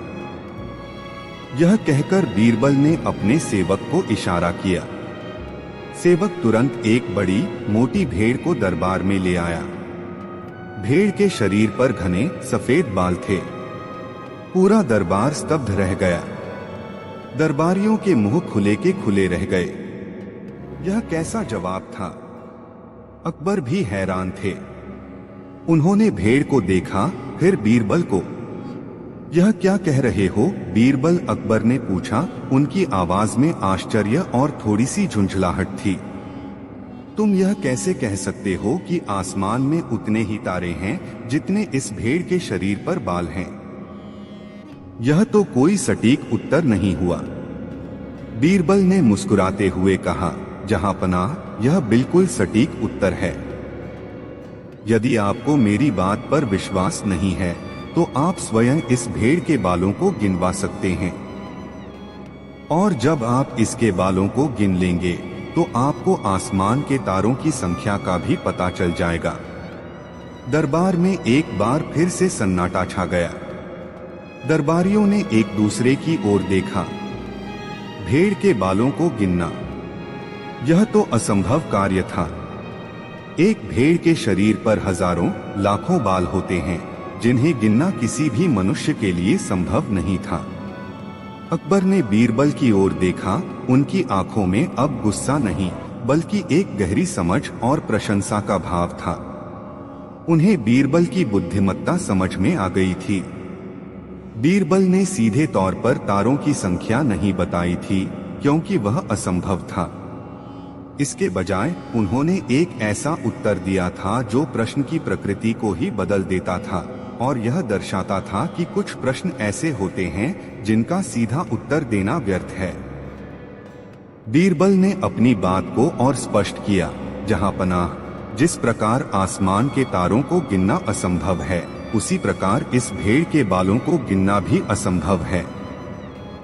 मेरा उत्तर यह दर्शाता है कि कुछ चीजें ऐसी होती हैं जिनकी संख्या का निर्धारण करना मनुष्य की क्षमता से परे है, और ऐसे प्रश्नों का उत्तर देने का सबसे अच्छा तरीका यही है कि उन्हें एक ऐसे संदर्भ में रखा जाए जो उनकी असीमता को दर्शाता हो। अकबर अपनी गद्दी पर स्थिर बैठे थे, लेकिन उनके चेहरे पर एक गहरा संतोषजनक भाव आ गया था। उन्होंने अपनी आंखें बंद की, मानो वे बीरबल के शब्दों को अपनी आत्मा में उतरने दे रहे हों। कुछ देर तक पूर्ण नीरवता रही। केवल इत्र की खुशबू और दूर कहीं से आती पक्षियों की चहचहाहट सुनाई दे रही थी। अंततः अकबर ने अपनी आंखें खोली। उनकी आंखों में अब वह उत्सुकता नहीं थी, बल्कि एक गहरी समझ और शांति थी। उन्होंने बीरबल की ओर देखा, उनके चेहरे पर एक गंभीर मुस्कान थी। बीरबल, अकबर ने कहा, उनकी आवाज में कृतज्ञता का भाव था, मेरे दोस्त, तुमने मेरे मन के गहनतम प्रश्न का उत्तर दिया है। तुमने केवल शब्दों से नहीं, बल्कि अनुभव और गहन चिंतन से इस सत्य को उजागर किया है।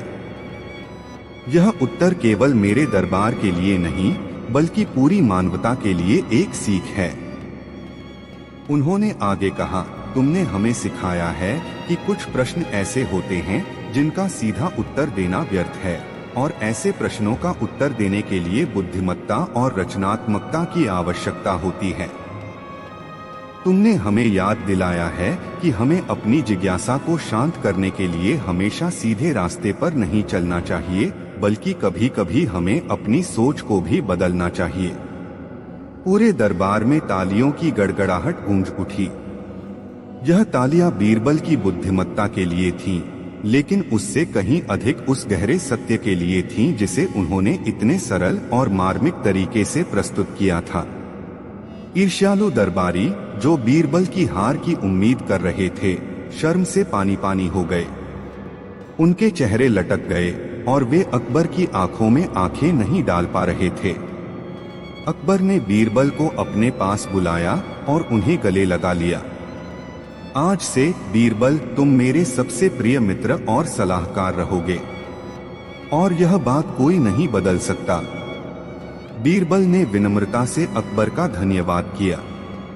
उन्होंने केवल एक प्रश्न का उत्तर नहीं दिया था, बल्कि उन्होंने अकबर के दरबार को एक नई मानवीय समझ से भर दिया था, एक ऐसी समझ जो केवल मस्तिष्क तक नहीं, बल्कि सीधे हृदय तक पहुंचती थी। वह अजीब सवाल जिसने दरबार को हिला दिया था, अंततः सभी को एक गहरे मानवीय सत्य से परिचित करा गया था। बीरबल का हैरान कर देने वाला जवाब, जिसने न केवल अकबर को संतुष्ट किया, बल्कि सभी को यह भी सिखाया कि बुद्धिमत्ता केवल ज्ञान में नहीं, बल्कि उसे प्रस्तुत करने के तरीके में भी होती है। फतेहपुर सीकरी का शाही दरबार अपनी भव्यता और विद्वत्ता के लिए पूरे हिंदुस्तान में विख्यात था। संगमरमर के चमकते फर्श पर फारसी कालीनों की परत बिछी थी, जिन पर साम्राज्य के सबसे प्रबुद्ध और प्रभावशाली व्यक्तित्व अपनी अपनी निर्धारित आसनों पर विराजमान थे। दीवारों पर जटिल नक्काशी, रंगीन मीनाकारी और सोने का काम दरबार की समृद्धि की कहानी कह रहा था। ऊंची मेहराबों से छनकर आती सुबह की सुनहरी धूप दरबारियों के रेशमी वस्त्रों, उनकी रत्नजड़ित पगड़ियों और शाही अलंकरणों पर पड़कर एक अद्भुत आभा उत्पन्न कर रही थी। इत्र की भीनी भीनी खुशबू पूरे कक्ष में फैली थी, जो अक्सर गंभीर चर्चाओं के माहौल को थोड़ा हल्का करती थी। सम्राट अकबर अपनी शाही गद्दी पर विराजमान थे। उनका चेहरा, जो सामान्यतः चिंतनशील और जिज्ञासु रहता था, आज भी उसी भाव से भरा था। वे केवल एक शासक ही नहीं थे, बल्कि एक दार्शनिक, एक विचारक भी थे, जिनकी आत्मा ज्ञान और सत्य की खोज में अनवरत भटकती रहती थी। उनके एक ओर राजगुरु, कवि फैजी और इतिहासकार अबुल फजल जैसे विद्वान थे, तो दूसरी ओर सेनापति मानसिंह, तोडरमल और खाने खाना जैसे रणबांकुरे और कुशल प्रशासक। और इनके बीच में थोड़ी दूरी पर अपने चिरपरिचित शांत और रहस्यमय हाव भाव के साथ बैठे थे बीरबल, जिनकी बुद्धिमत्ता की कोई सीमा नहीं थी। वह दिन भी एक सामान्य दिन की तरह ही शुरू हुआ था। दरबार में राज्य के असंतोष पर चर्चा हुई। भूराजस्व नीति, नई व्यापारिक राहें, पड़ोसी राज्यों से संबंध और कुछ सैन्य रणनीतियों पर गंभीर विचार विमर्श हुआ। अकबर ने सबकी बातें ध्यान से सुनी, कुछ निर्देश दिए, कुछ पर अपनी सहमति जताई और कुछ पर अपने सुझाव दिए। जब सारे महत्वपूर्ण राजकीय कार्य निपट गए और दरबार में एक हल्की सी राहत की सांस महसूस की जाने लगी, तब अचानक अकबर ने एक गहरी सांस ली और अपनी आंखें, जो अब तक दस्तावेजों और दरबारियों पर केंद्रित थीं, ऊपर उठाईं और पूरे दरबार पर एक बार फिर से अपनी पैनी दृष्टि दौड़ाई। उनकी आंखों में एक अजीब सी चमक थी, एक ऐसी चमक जो किसी नई अप्रत्याशित जिज्ञासा का संकेत देती थी। आज दरबार में एक अजीबोगरीब मामला पेश किया जाना था, जिसने पहले ही दरबारियों के बीच फुसफुसाहट पैदा कर दी थी। यह मामला एक मुर्गे की कीमत से जुड़ा था, लेकिन इसकी जड़ें गहरी थीं और इसमें दो व्यक्तियों के बीच का पुराना विवाद और अहंकार छिपा था। एक ओर था एक धनी व्यापारी जिसका नाम था सेठ धनराज। वह अपने धन और प्रभाव के लिए जाना जाता था, लेकिन साथ ही अपने अहंकार और दूसरों को नीचा दिखाने की प्रवृत्ति के लिए भी कुख्यात था। दूसरी ओर था एक गरीब किसान जिसका नाम था रामू। रामू एक ईमानदार और मेहनती व्यक्ति था, लेकिन उसकी गरीबी अक्सर उसे दूसरों के सामने कमजोर बना देती थी। विवाद यह था कि सेठ धनराज के एक मुर्गे ने रामू के खेत में घुसकर कुछ फसल बर्बाद कर दी थी। रामू ने मुर्गे को पकड़ लिया और सेठ धनराज के पास शिकायत करने गया।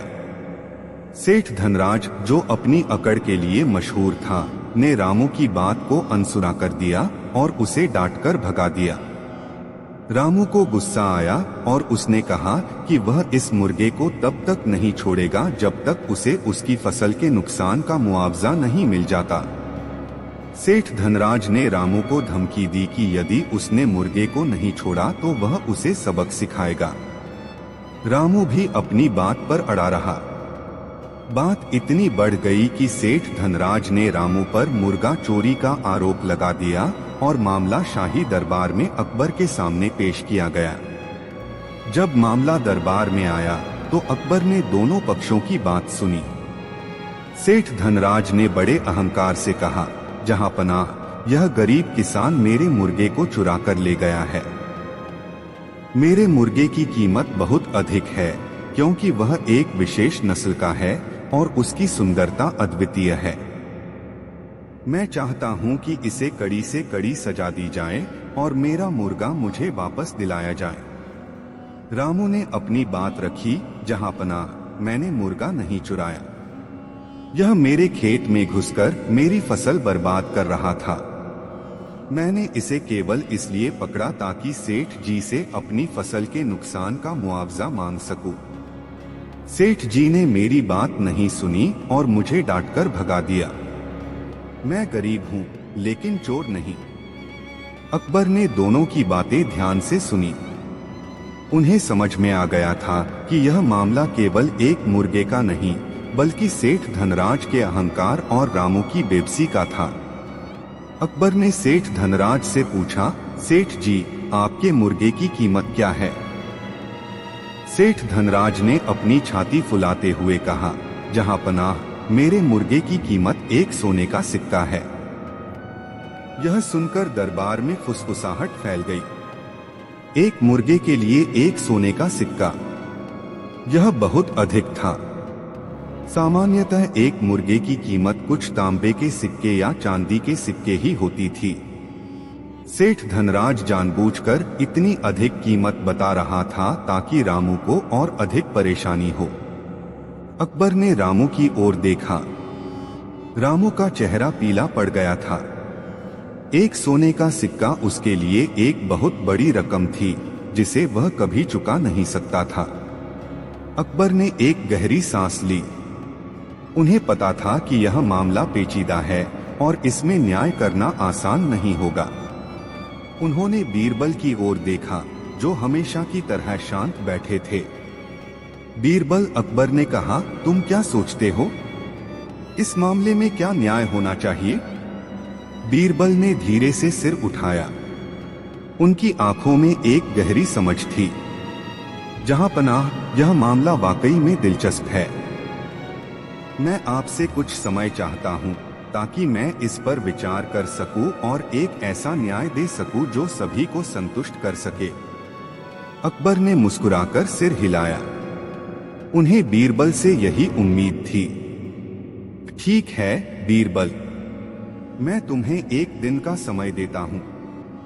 कल इसी समय तुम्हें इस मामले का समाधान प्रस्तुत करना होगा।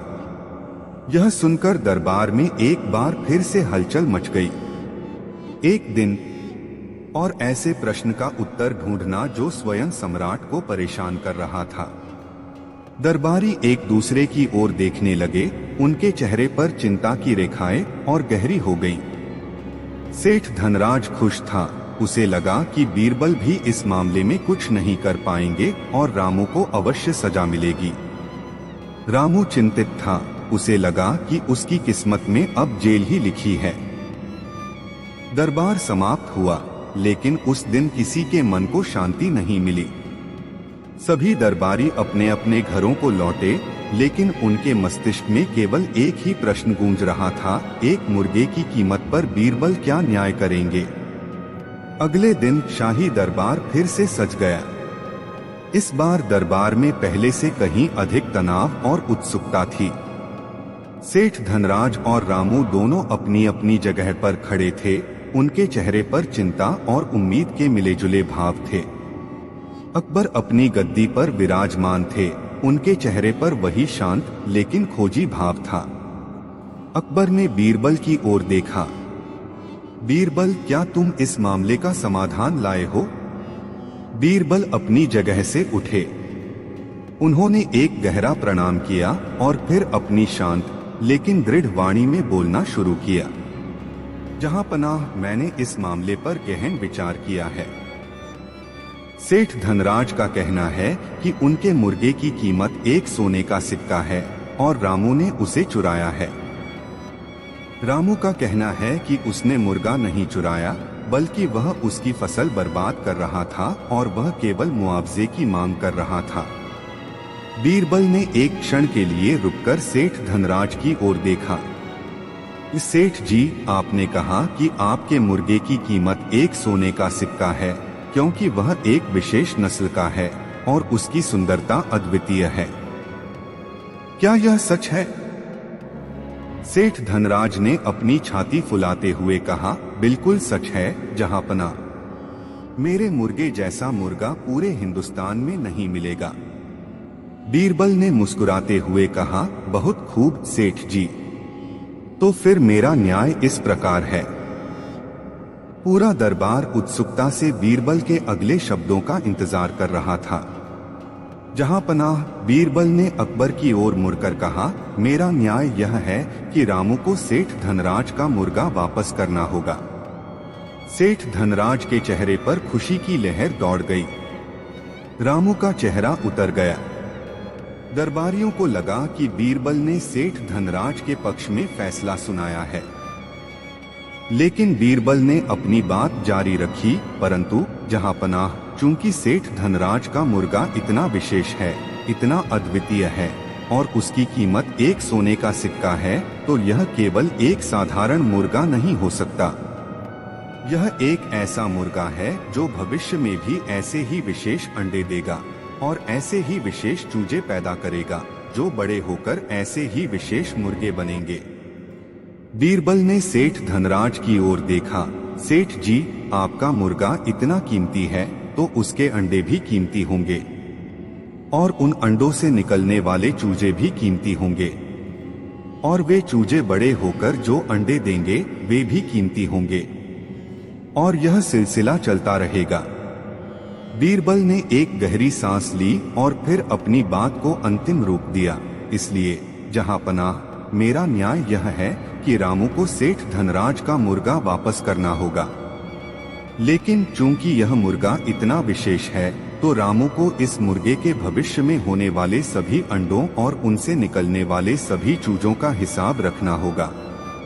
और जब तक यह मुर्गा जीवित रहेगा और जब तक इसके वंशज अंडे देते रहेंगे, तब तक रामू को उन सभी अंडों और चूजों का हिसाब सेठ धनराज को देना होगा। और यदि सेठ धनराज को कभी भी उन अंडों या चूजों की आवश्यकता होगी, तो रामू को उन्हें उपलब्ध कराना होगा। और यह सिलसिला तब तक चलेगा जब तक इस मुर्गे के वंशज इस दुनिया में मौजूद रहेंगे। पूरा दरबार स्तब्ध रह गया। सेठ धनराज का चेहरा सफेद पड़ गया। रामू की आंखों में चमक आ गई।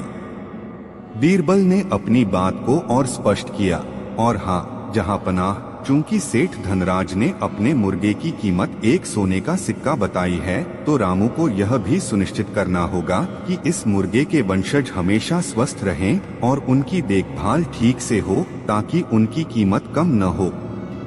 और यदि कभी भी इस मुर्गे के वंशजों में से किसी की मृत्यु हो जाती है, तो रामू को उसकी जगह एक और विशेष मुर्गा उपलब्ध कराना होगा, जिसकी कीमत भी 1 सोने का सिक्का हो। सेठ धनराज अब पूरी तरह से घबरा गया था। उसे समझ में आ गया था कि बीरबल ने उसे उसके ही जाल में फंसा दिया है। एक मुर्गे के भविष्य के सभी अंडों और चूजों का हिसाब रखना और उनके वंशजों की देखभाल करना, यह तो जीवन भर का काम था।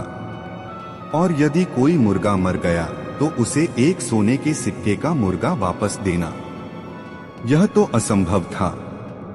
सेठ धनराज ने तुरंत अकबर के सामने हाथ जोड़े, नहीं नहीं जहांपना, मुझे यह न्याय स्वीकार नहीं है। मेरा मुर्गा इतना भी विशेष नहीं है, वह तो एक साधारण मुर्गा ही है। मैंने तो बस गुस्से में उसकी कीमत इतनी अधिक बता दी थी। अकबर ने मुस्कुराते हुए बीरबल की ओर देखा। बीरबल ने अपनी बुद्धिमत्ता से सेठ धनराज के अहंकार को तोड़ दिया था। तो क्या तुम अपनी बात से मुकर रहे हो?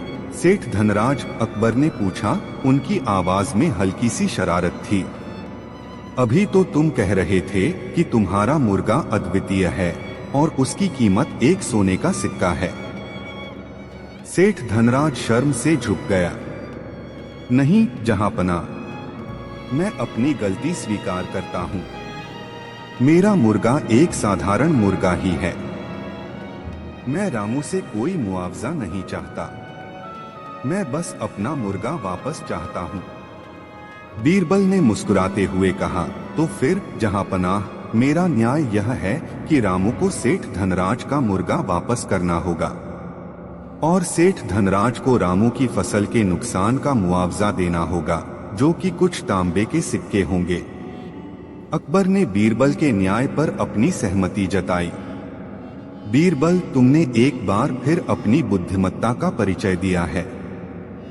तुमने न केवल इस मामले का समाधान किया, बल्कि सेठ धनराज को उसके अहंकार का सबक भी सिखाया। पूरे दरबार में तालियों की गड़गड़ाहट गूंज उठी। यह तालियां बीरबल के अद्भुत न्याय के लिए थीं, जिसने एक छोटे से मुर्गे के विवाद को एक बड़े सबक में बदल दिया था। रामू खुश था, उसे न्याय मिल गया था। सेठ धनराज शर्मिंदा था, उसे अपनी गलती का एहसास हो गया था। अकबर ने बीरबल को अपने पास बुलाया और उन्हें गले लगा लिया। बीरबल, तुम मेरे दरबार के अनमोल रत्न हो। तुम्हारे बिना मेरा दरबार अधूरा है। बीरबल ने विनम्रता से अकबर का धन्यवाद किया। उन्होंने केवल एक मुर्गे की कीमत पर न्याय नहीं किया था, बल्कि उन्होंने यह भी दिखाया था कि बुद्धिमत्ता और न्याय केवल बड़े मामलों में ही नहीं, बल्कि छोटे से छोटे विवादों में भी उतनी ही महत्वपूर्ण होती है। उस दिन के बाद बीरबल का सम्मान और भी बढ़ गया और अकबर ने फिर कभी उनकी बुद्धिमत्ता पर संदेह नहीं किया। फतेहपुर सीकरी का शाही दरबार अपनी भव्यता और विद्वत्ता के लिए पूरे हिंदुस्तान में विख्यात था।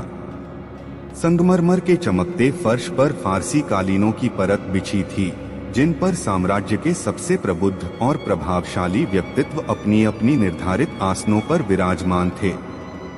दीवारों पर जटिल नक्काशी, रंगीन मीनाकारी और सोने का काम दरबार की समृद्धि की कहानी कह रहा था। ऊंची मेहराबों से छनकर आती सुबह की सुनहरी धूप दरबारियों के रेशमी वस्त्रों, उनकी रत्नजड़ित पगड़ियों और शाही अलंकरणों पर पड़कर एक अद्भुत आभा उत्पन्न कर रही थी। इत्र की भीनी भीनी खुशबू पूरे कक्ष में फैली थी, जो अक्सर गंभीर चर्चाओं के माहौल को थोड़ा हल्का करती थी। लेकिन पिछले कुछ समय से इस भव्य दरबार में एक अजीब सी बेचैनी और तनाव का माहौल था। हवा में एक अदृश्य भारीपन था, जो हर दरबारी के मन में एक अनकही आशंका को जन्म दे रहा था। सम्राट अकबर अपनी शाही गद्दी पर विराजमान थे। उनका चेहरा, जो सामान्यतः चिंतनशील और जिज्ञासु रहता था, आज कुछ अधिक गंभीर और चिंतित लग रहा था। उनकी भौहों के बीच एक हल्की सी सिकुड़न थी जो उनके मन की अशांति का संकेत दे रही थी। पिछले कुछ महीनों से साम्राज्य में कुछ ऐसी घटनाएं घट रही थीं जो अकबर के मन को विचलित कर रही थीं। पहले तो ये घटनाएं छोटी और अलग-थलग लगती थीं, लेकिन धीरे धीरे वे एक पैटर्न बनाती जा रही थीं, एक ऐसा पैटर्न जो किसी गहरी साजिश की ओर इशारा कर रहा था।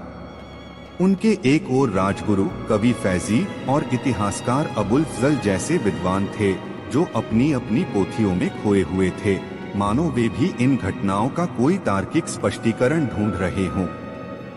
दूसरी ओर सेनापति मानसिंह, टोडरमल और खाने खाना जैसे रणबांकुरे और कुशल प्रशासक थे, जिनके चेहरे पर भी चिंता की रेखाएं स्पष्ट थीं। और इनके बीच में थोड़ी दूरी पर अपने चिरपरिचित शांत और रहस्यमय हाव भाव के साथ बैठे थे बीरबल। उनकी आंखों में एक गहरी पैठ थी जो हर घटना को केवल देखती नहीं थी बल्कि उसकी तह तक जाने का प्रयास करती थी। साजिश की शुरुआत कुछ छोटी छोटी अजीबोगरीब घटनाओं से हुई थी। सबसे पहले शाही रसोई में अचानक आग लग गई थी, जिससे कुछ महत्वपूर्ण दस्तावेज जल गए थे। फिर शाही अस्तबल में कुछ घोड़े बीमार पड़ गए थे और उनमें से कुछ की मृत्यु भी हो गई थी। इसके बाद अकबर के निजी कक्ष में एक दुर्लभ चीनी मिट्टी का फूलदान, जो उन्हें एक विदेशी दूत ने भेंट किया था, अचानक टूट गया था। ये घटनाएं अपने आप में इतनी बड़ी नहीं थीं कि किसी को चिंतित करें, लेकिन जब ये एक के बाद एक होने लगी तो दरबार में फुसफुसाहट शुरू हो गई। कुछ दरबारी इसे बुरा शगुन कहने लगे, कुछ ग्रहों का दोष, और कुछ तो यहाँ तक कहने लगे कि अकबर का भाग्य अब उनका साथ छोड़ रहा है। इन घटनाओं के साथ साथ साम्राज्य के दूरदराज के प्रांतों से भी कुछ परेशान करने वाली खबरें आने लगी थीं। विशेषकर पश्चिमी प्रांत के सूबेदार राजा विक्रम सिंह, जो अपनी महत्वाकांक्षा और धूर्तता के लिए जाने जाते थे, की ओर से आने वाली रिपोर्टें कुछ अधिक ही चिंताजनक थीं। उनकी रिपोर्टों में लगातार यह बताया जा रहा था कि उनके प्रांत में विद्रोह की आग भड़क रही है, किसान कर देने से इनकार कर रहे हैं और पड़ोसी राज्य हमला करने की फिराक में हैं।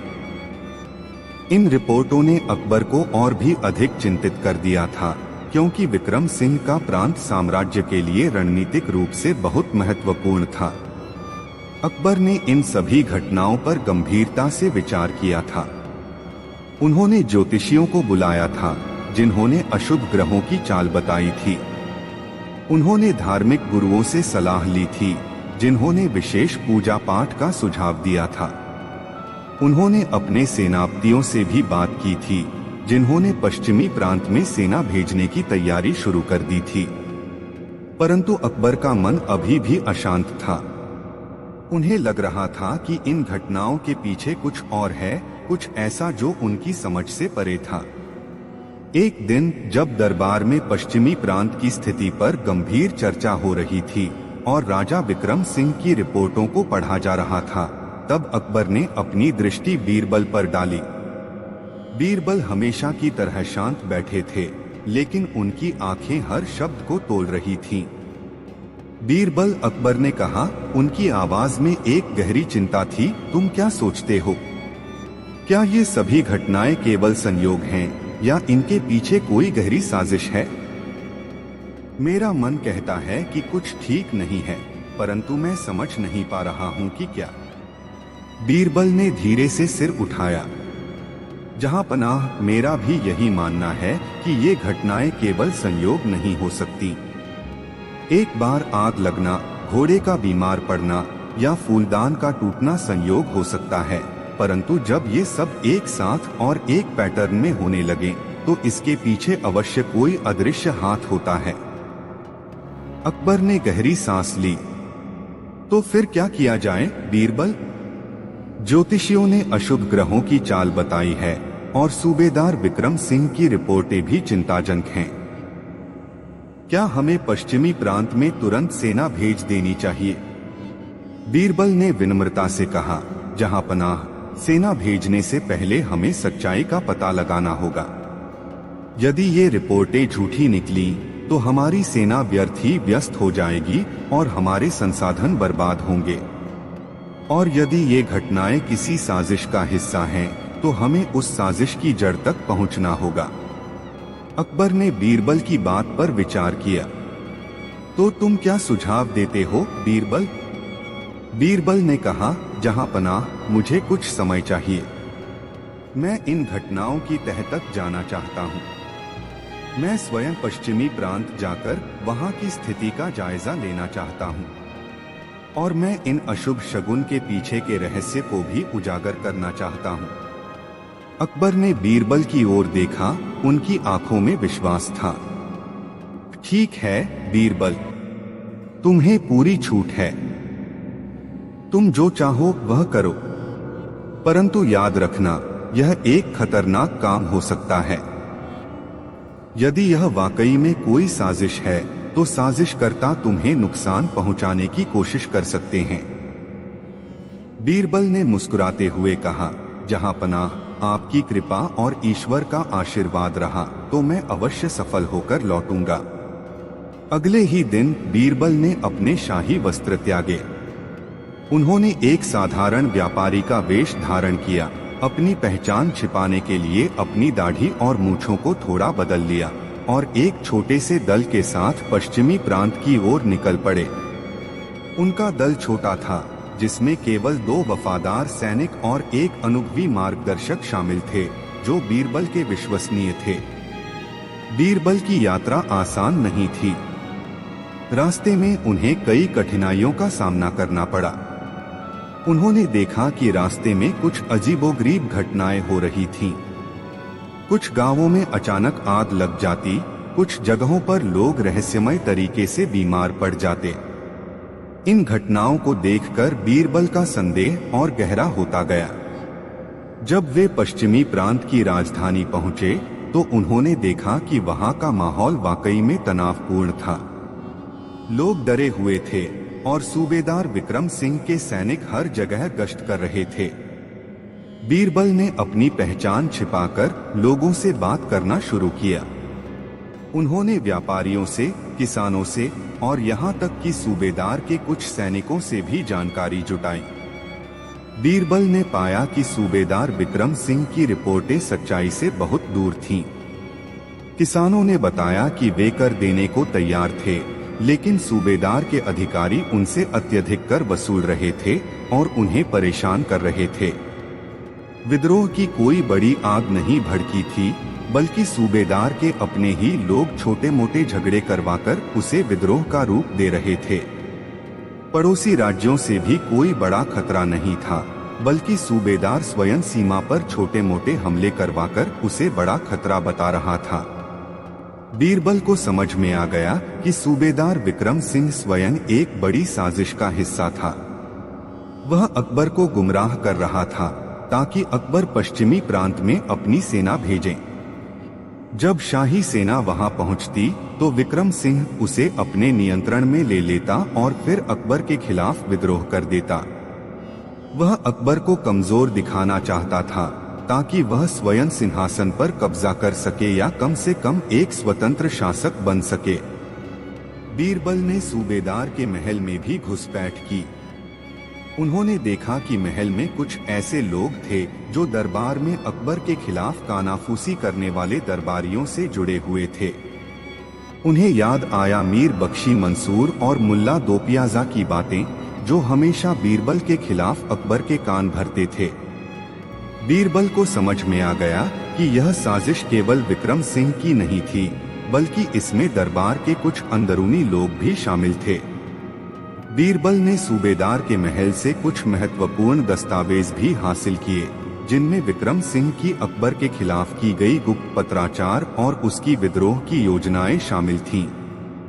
इन दस्तावेजों में यह भी लिखा था कि दरबार के कुछ दरबारी, जिनमें मंसूर और मुल्ला दोपियाजा भी शामिल थे, विक्रम सिंह का समर्थन कर रहे थे और उसे अकबर के बारे में गुप्त जानकारी दे रहे थे। बीरबल ने यह भी पता लगाया कि शाही महल में होने वाली अशुभ शगुन की घटनाएं भी विक्रम सिंह के आदमियों द्वारा ही करवाई जा रही थीं। शाही रसोई में आग लगाने वाला, घोड़ों को बीमार करने वाला और फूलदान तोड़ने वाला, ये सभी विक्रम सिंह के गुप्तचर थे, जिन्हें दरबार में घुसपैठ करवाया गया था ताकि वे अकबर के मन में डर और अंधविश्वास पैदा कर सकें। बीरबल ने सभी सबूत इकट्ठा कर लिए थे, लेकिन उन्हें पता था कि यह सब अकबर के सामने प्रस्तुत करना आसान नहीं होगा। विक्रम सिंह एक शक्तिशाली सूबेदार था और उसके पास दरबार में भी समर्थक थे। बीरबल को एक ऐसी योजना बनानी थी जिससे वह सभी साजिशकर्ताओं को एक साथ बेनकाब कर सके। बीरबल ने अपनी वापसी की यात्रा शुरू की। रास्ते में उन्हें कई बार विक्रम सिंह के सैनिकों ने रोकने की कोशिश की, लेकिन बीरबल अपनी बुद्धिमत्ता और अपने वफादार सैनिकों की मदद से हर बार बच निकले। जब बीरबल फतेहपुर सीकरी लौटे तो दरबार में एक अजीब सा माहौल था। अकबर और भी अधिक चिंतित दिख रहे थे। पश्चिमी प्रांत से आने वाली रिपोर्टें और भी अधिक भयावह हो गई थीं और अकबर ने वहां सेना भेजने का लगभग मन बना लिया था। बीरबल सीधे अकबर के पास गए। उन्होंने अपने वेश में ही अकबर को प्रणाम किया। अकबर उन्हें पहचान नहीं पाए। कौन हो तुम? अकबर ने पूछा। बीरबल ने अपनी पहचान बताई। जहां पनाह, मैं आपका सेवक बीरबल हूं। अकबर हैरान रह गए। बीरबल, तुम इस वेश में क्यों हो और तुम कहां थे?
बीरबल ने कहा, जहां पनाह, मैं आपके आदेश पर पश्चिमी प्रांत गया था और वहां की सच्चाई का पता लगाकर आया हूं। बीरबल ने अकबर को सारी बात बताई। उन्होंने बताया कि पश्चिमी प्रांत में कोई बड़ा विद्रोह नहीं है, बल्कि सूबेदार विक्रम सिंह स्वयं विद्रोह की आग भड़का रहा है। उन्होंने बताया कि दरबार में होने वाली अशुभ शगुन की घटनाएं भी विक्रम सिंह के आदमियों द्वारा ही करवाई जा रही थीं। और उन्होंने सबसे महत्वपूर्ण बात बताई कि दरबार के कुछ दरबारी, जिनमें मीर बख्शी मंसूर और मुल्ला दोपियाजा भी शामिल थे, विक्रम सिंह के साथ मिलकर अकबर के खिलाफ साजिश रच रहे थे। अकबर स्तब्ध रह गए। उन्हें विश्वास नहीं हो रहा था कि उनके अपने ही दरबार के लोग उनके खिलाफ साजिश रच रहे थे। उनके चेहरे पर गुस्सा, विश्वासघात और सदमे के भाव थे। तो क्या तुम्हारे पास कोई सबूत है? बीरबल अकबर ने पूछा। उनकी आवाज कांप रही थी। बीरबल ने अपने साथ लाए हुए दस्तावेज अकबर के सामने रख दिए। जहां पनाह, ये रहे सूबेदार विक्रम सिंह के गुप्त पत्र, जिनमें उसकी विद्रोह की योजनाएं और दरबार के साजिशकर्ताओं के नाम लिखे हैं।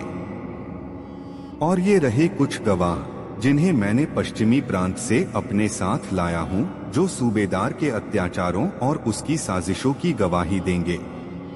अकबर ने दस्तावेजों को पढ़ा और गवाहों की बात सुनी। उन्हें सच्चाई का पता चल गया था। उनके चेहरे पर अब गुस्सा और भी अधिक बढ़ गया था। उन्होंने तुरंत दरबारियों को बुलाया। जब दरबार लगा तो अकबर अपनी गद्दी पर बैठे थे। उनके चेहरे पर एक भयानक क्रोध था। सभी दरबारी हैरान थे। उन्हें समझ नहीं आ रहा था कि क्या हुआ है। मीर बख्शी मंसूर और मुल्ला दोपियाजा भी अपनी जगह पर बैठे थे। उनके चेहरे पर एक अजीब सी बेचैनी थी।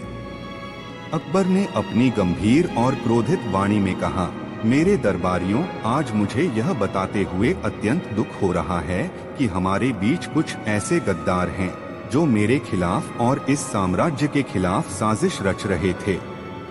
पूरा दरबार स्तब्ध रह गया। अकबर ने बीरबल को आगे आने का आदेश दिया। बीरबल ने सभी सबूत और गवाहों को दरबार के सामने प्रस्तुत किया। उन्होंने एक एक करके सभी घटनाओं का पर्दाफाश किया। शाही रसोई में आग कैसे लगी, घोड़े कैसे बीमार पड़े, फूलदान कैसे टूटा और पश्चिमी प्रांत की रिपोर्टें कैसे झूठी थीं। उन्होंने सूबेदार विक्रम सिंह की पूरी साजिश का खुलासा किया और बताया कि कैसे वह अकबर को कमजोर करके सिंहासन पर कब्जा करना चाहता था। और फिर बीरबल ने उन गुप्त पत्रों को पढ़ा, जिनमें मीर बख्शी मंसूर और मुल्ला दोपियाजा के नाम लिखे थे, जो विक्रम सिंह के साथ मिलकर अकबर के खिलाफ साजिश रच रहे थे। मंसूर और मुल्ला दोपियाजा के चेहरे का रंग उड़ गया। वे शर्म और भय से कांप रहे थे। उन्होंने अपनी गलती स्वीकार करने की कोशिश की, लेकिन अकबर का क्रोध अब चरम पर था। गद्दारों, अकबर ने गरजते हुए कहा, तुमने मेरे विश्वास को तोड़ा है। तुमने इस साम्राज्य को धोखा दिया है। तुम्हें इसकी कड़ी से कड़ी सजा मिलेगी। अकबर ने तुरंत आदेश दिया कि सूबेदार विक्रम सिंह को गिरफ्तार किया जाए और उसे दरबार में पेश किया जाए। उन्होंने मीर बख्शी मंसूर और मुल्ला दोपियाजा को भी तुरंत गिरफ्तार करने का आदेश दिया। कुछ ही दिनों में सूबेदार विक्रम सिंह को गिरफ्तार करके दरबार में लाया गया। उसके साथ साथ उसके सभी सहयोगी और दरबार के अन्य साजिशकर्ता भी पकड़े गए। अकबर ने सभी को कड़ी से कड़ी सजा दी। विक्रम सिंह को उसके पद से हटा दिया गया और उसे आजीवन कारावास की सजा सुनाई गई। मंसूर और मुल्ला दोपियाजा को भी उनके पदों से हटा दिया गया और उन्हें राज्य से निष्कासित कर दिया गया। पूरे दरबार में बीरबल की बुद्धिमत्ता और बहादुरी की प्रशंसा हो रही थी। उन्होंने न केवल एक बड़ी साजिश का पर्दाफाश किया था, बल्कि अकबर के जीवन और साम्राज्य को भी बचाया था। अकबर ने बीरबल को अपने पास बुलाया और उन्हें गले लगा लिया। उनकी आंखों में कृतज्ञता के आंसू थे। बीरबल, मेरे दोस्त, तुमने एक बार फिर साबित कर दिया कि तुम मेरे सबसे वफादार और बुद्धिमान सलाहकार हो। तुम्हारे बिना मेरा दरबार अधूरा है और मेरा साम्राज्य सुरक्षित नहीं है। बीरबल ने विनम्रता से अकबर का धन्यवाद किया। उन्होंने केवल एक साजिश का पर्दाफाश नहीं किया था, बल्कि उन्होंने यह भी दिखाया था कि बुद्धिमत्ता, सतर्कता और वफादारी किसी भी बड़ी चुनौती का सामना कर सकती है।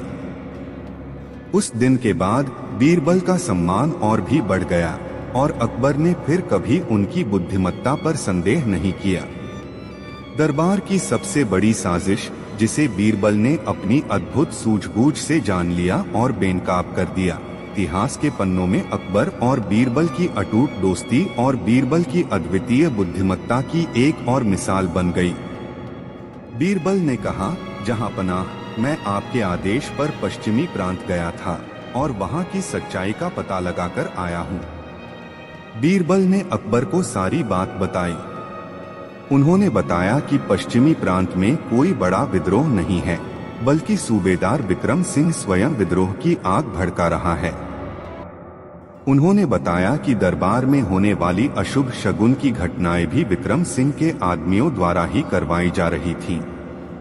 और उन्होंने सबसे महत्वपूर्ण बात बताई कि दरबार के कुछ दरबारी, जिनमें मीर बख्शी मंसूर और मुल्ला दोपियाजा भी शामिल थे, विक्रम सिंह के साथ मिलकर अकबर के खिलाफ साजिश रच रहे थे। अकबर स्तब्ध रह गए।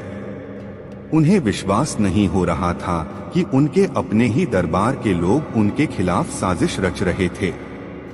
उनके चेहरे पर गुस्सा, विश्वासघात और सदमे के भाव थे। क्या तुम्हारे पास कोई सबूत है? बीरबल अकबर ने पूछा। उनकी आवाज कांप रही थी। बीरबल ने अपने साथ लाए हुए दस्तावेज अकबर के सामने रख दिए। जहांपनाह, ये रहे सूबेदार विक्रम सिंह के गुप्त पत्र, जिनमें उसकी विद्रोह की योजनाएं और दरबार के साजिशकर्ताओं के नाम लिखे हैं। और ये रहे कुछ गवाह, जिन्हें मैंने पश्चिमी प्रांत से अपने साथ लाया हूं, जो सूबेदार के अत्याचारों और उसकी साजिशों की गवाही देंगे। अकबर ने दस्तावेजों को पढ़ा और गवाहों की बात सुनी। उन्हें सच्चाई का पता चल गया था। उनके चेहरे पर अब गुस्सा और भी अधिक बढ़ गया था। उन्होंने तुरंत दरबारियों को बुलाया। जब दरबार लगा तो अकबर अपनी गद्दी पर बैठे थे। उनके चेहरे पर एक भयानक क्रोध था। सभी दरबारी हैरान थे। उन्हें समझ नहीं आ रहा था कि क्या हुआ है। मीर बख्शी मंसूर और मुल्ला दोपियाजा भी अपनी जगह पर बैठे थे। उनके चेहरे पर एक अजीब सी बेचैनी थी।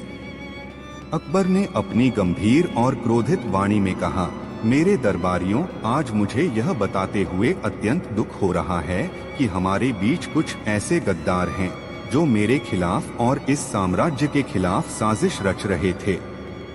पूरा दरबार स्तब्ध रह गया। अकबर ने बीरबल को आगे आने का आदेश दिया। बीरबल ने सभी सबूत और गवाहों को दरबार के सामने प्रस्तुत किया। उन्होंने एक एक करके सभी घटनाओं का पर्दाफाश किया। शाही रसोई में आग कैसे लगी, घोड़े कैसे बीमार पड़े, फूलदान कैसे टूटा और पश्चिमी प्रांत की रिपोर्टें कैसे झूठी थीं। उन्होंने सूबेदार विक्रम सिंह की पूरी साजिश का खुलासा किया और बताया कि कैसे वह अकबर को कमजोर करके सिंहासन पर कब्जा करना चाहता था। और फिर बीरबल ने उन गुप्त पत्रों को पढ़ा, जिनमें मीर बख्शी मंसूर और मुल्ला दोपियाजा के नाम लिखे थे, जो विक्रम सिंह के साथ मिलकर अकबर के खिलाफ साजिश रच रहे थे। मंसूर और मुल्ला दोपियाजा के चेहरे का रंग उड़ गया। वे शर्म और भय से कांप रहे थे। उन्होंने अपनी गलती स्वीकार करने की कोशिश की, लेकिन अकबर का क्रोध अब चरम पर था। गद्दारों, अकबर ने गरजते हुए कहा, तुमने मेरे विश्वास को तोड़ा है। तुमने इस साम्राज्य को धोखा दिया है। तुम्हें इसकी कड़ी से कड़ी सजा मिलेगी। अकबर ने तुरंत आदेश दिया कि सूबेदार विक्रम सिंह को गिरफ्तार किया जाए और उसे दरबार में पेश किया जाए। उन्होंने मीर बख्शी मंसूर और मुल्ला दोपियाजा को भी तुरंत गिरफ्तार करने का आदेश दिया। कुछ ही दिनों में सूबेदार विक्रम सिंह को गिरफ्तार करके दरबार में लाया गया। उसके साथ साथ उसके सभी सहयोगी और दरबार के अन्य साजिशकर्ता भी पकड़े गए। अकबर ने सभी को कड़ी से कड़ी सजा दी।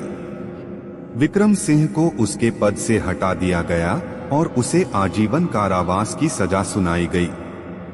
मंसूर और मुल्ला दो पियाजा को भी उनके पदों से हटा दिया गया और उन्हें राज्य से निष्कासित कर दिया गया।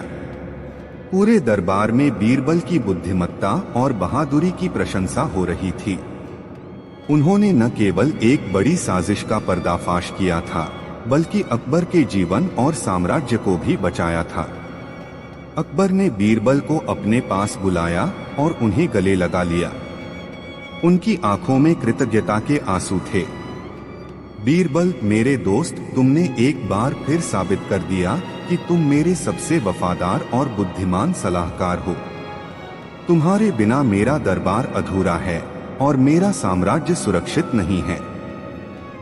बीरबल ने विनम्रता से अकबर का धन्यवाद किया।